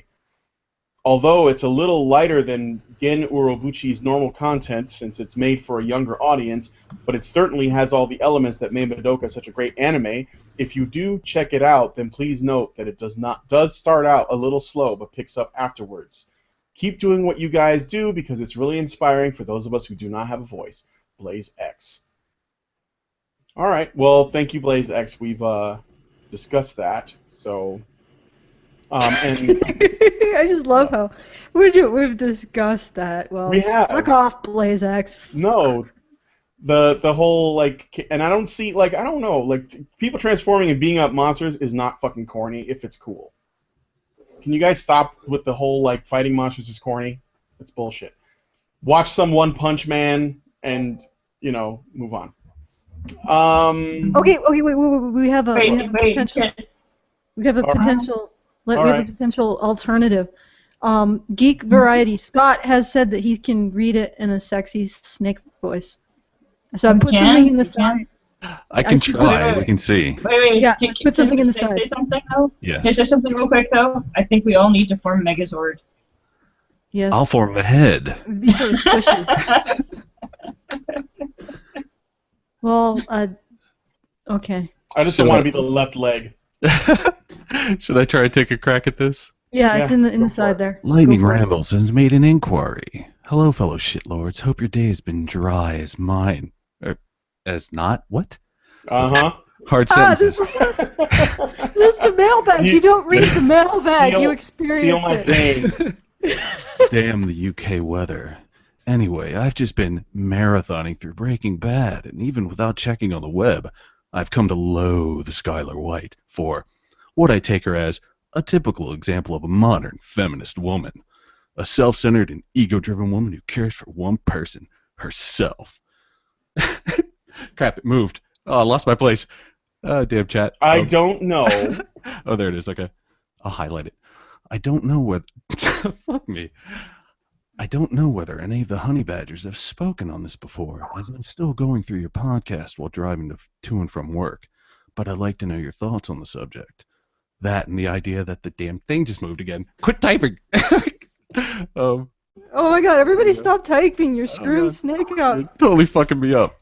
But I'd like to know your thoughts on the subject. That and the idea that series creator Vince Gilligan saying, if you don't like the wives of Breaking Bad and you're a misogynist. I know there's a sentiment for the type of femme positive in Hollywood these days, but does the large fan outcry against these type of evil women show that on some level we're all against this kind of thinking? Kind regards and soaking feet, Lightning. Oh my god. Really? So the creator has said if you're against these female characters, you're a misogynist. Okay. Well, aren't you a misogynist for not expecting women to adhere to the same goddamn moral standards of men? Women are people too. Do you not have to? Like, are they not deserving of the same consequences and moral standards of men? All right, never. Well, No. yeah, go ahead, Rachel. I think we've established that. Rachel? Holy shit. Yeah, you know what? It's been a while since I've watched Breaking Bad, but I got pretty far through it. I need to finish, of course. I know. Shame on me. Other things happened in the middle, between me finishing the series and now. Anyway. So, one thing I do remember is I fucking hated Skylar White. Oh my god. I can't remember all the shit she did, but I do remember, like, just screaming at the screen, like, what the fuck is your problem, woman? Like, lay off him. Jesus. Just something. Oh my god. Just leave him alone. I think I remember her being just really, really cunty. It was just really terrible. Yeah. Anybody remember stuff? Because it's been a while for me. I only watched the first episode of Breaking Bad, and it's not that I don't like it. I just haven't been able to sit down and commit the time to it. It's not that I don't like the show or anything. It's good stuff, though. It is. It really is. Yeah. Okay, Brian, can me and Snake tag team the next email? It was a really short one. No, the next email is. Oh, you want to do it in order? Okay. No, the next one is like quite meaty. Oh yeah. Well, no. I will do the. If Snake can do the titles. I like doing things that are meaty. Okay. I just sent a series of titles through the side chat. Okay, guys, stop typing. Right? This isn't gonna be hard enough. I'll do the top. I'll do the start. Web Killer writes. Now for the second half of this email. I deleted the first half because he asked him to. I merely wish to have the wise honey badgers judge a few books by their titles, namely my favorite works of the most auspicious author, Chuck Tingle. Feel free to stop if it gets too silly, but do know that all of the following book titles are legit e-published and can be found on Amazon. So, Snake, I would like you to do the honor of reading that long list of titles. Lucky me. In the Snake voice. Here we go. My billionaire triceratops craves gay ass. Pounded. Sorry, this is hard. Pounded. God damn it! It's moving. Don't move, guys. Stop typing in the little chat there, Rachel and Hannah. I'm gonna have to smack Pounded you. by President Big fucking Christ, you guys. You're fucking killing me here. Okay. Okay. Breath. Okay, good. Lion face. Lemon face. Pounded by President Bigfoot. Taken by the gay unicorn biker. Gay T-Rex law firm, executive boner. Space Raptor button facing. Oh god. God, no, this is the best. Can I help? Can I help? This is the best. My ass is haunted by the gay unicorn colonel. Go for it, Rachel. Can we take turns? Yeah. Hounded by the gay unicorn. Oh, God damn it. It's kind of frustrating, isn't it? I know how it feels now. I'm sorry. Yeah, it's kind of frustrating, isn't it? Yeah, it is. I'm sorry. I know everything. Hold on. It's just hounded by the gay unicorn football squad. I'm gay for my billionaire jet plane. Bigfoot. Saw my A. Butt tasting. Unicorn butt cops. Beach patrol. Seduced by Dr. Bigfoot. Attorney at large. Trained by by the living biker train. Hounded by the gay color-changing dress. Oh, God. Turned gay by the living alpha diner. Glazed by the gay living donuts. Let's get some Brian on this. All right. Wait, one more. Anally yours. The unicorn sailor. Okay. Oh, I got this one's the best one. Okay, hold on. Pounded in the butt by my own butt. Top horn. Turned gay by the unicorn pilots. From the publishers that brought you Pounded in the Butt by my own butt comes, and I mean that in any way you wish to think of it, Pounded in the Butt by my book, Pounded in the Butt by my own butt. Buttception. Bigfoot pirates haunt my balls. Gagent Brontosaurus, the butt is not enough. Vampire night bus pounds my butt. Shared by the chocolate milk cowboys. Chocolate milk cowboys. Alright. Let's get speaking on the case. Stop laughing. I'm sorry. Hold her up. Yes, ma'am. Get her done. Get her done. I can help, but go. Should I do some country reading? Snake turn. Should I do some country reading? It's from Reamed. Yeah. There you go. How about we do Reamed by my reaction to the title of this book? I swear I'm not making this up. Yes. The Curse of Bigfoot Butt Camp. Oh, let's see. I can do some more Snake. Let's see, or a reasonable facsimile thereof. The Curse of the I did that one already. Professor T-Rex teaches me gayness. I gotta read these first. Bigfoot settlers claim my butthole. Yeah, you gotta do it without laughing, dude. You got to try. Bigfoot settlers claim my butthole. Lonely author pounded by dinosaur social media followers. Angry man pounded by the fear of his latent gayness over a dinosaur transitioning into a unicorn. Gay fantasy transerotica. SJW should love this. And finally, last but not least, Hunter Dentist pounded in the butt by handsome unicorn. The movie. Wow. Congratulations, everyone. We got through the entire fucking list. There are far worse than this. I mean, I think I remember introducing the Sandra Guy stream to this realm of weird erotica, and it's a bunch of stuff where people just write this stuff because they know it's terrible, and they know it's fucked up, and they know people will buy it because of just how fucked up the title is, and how fucked up the content is inside. I feel like writing a dramatic reading of Joseph and Jesus again. That was a good time. That would be good. Anna, these are real. Holy erection. This is real stuff. Wait, now it's funny. I knew I missed something because I'm just like, no, I don't. Sorry, no, not doing anything for me. Not giggling even a single lol. No, these are real things. I'm with you now. I'm there. I have one though. There's actually one called The Haunted Vagina, and it's about a guy who falls in love with the succubus inside of his girlfriend's vagina. Because his girlfriend's vagina is like a portal to another universe. I was about to say, that's not how we work. We don't just hide in vaginas. You gotta like summon us. I mean. Wait, what was that one from the Jane Silent Bob? Was it Pillow Pants? Okay. Pillow Pants, yeah. I think we've well and truly come to the end, folks. I think the We can't top that letter, so... No, we can't. This is it. This is it. Yeah.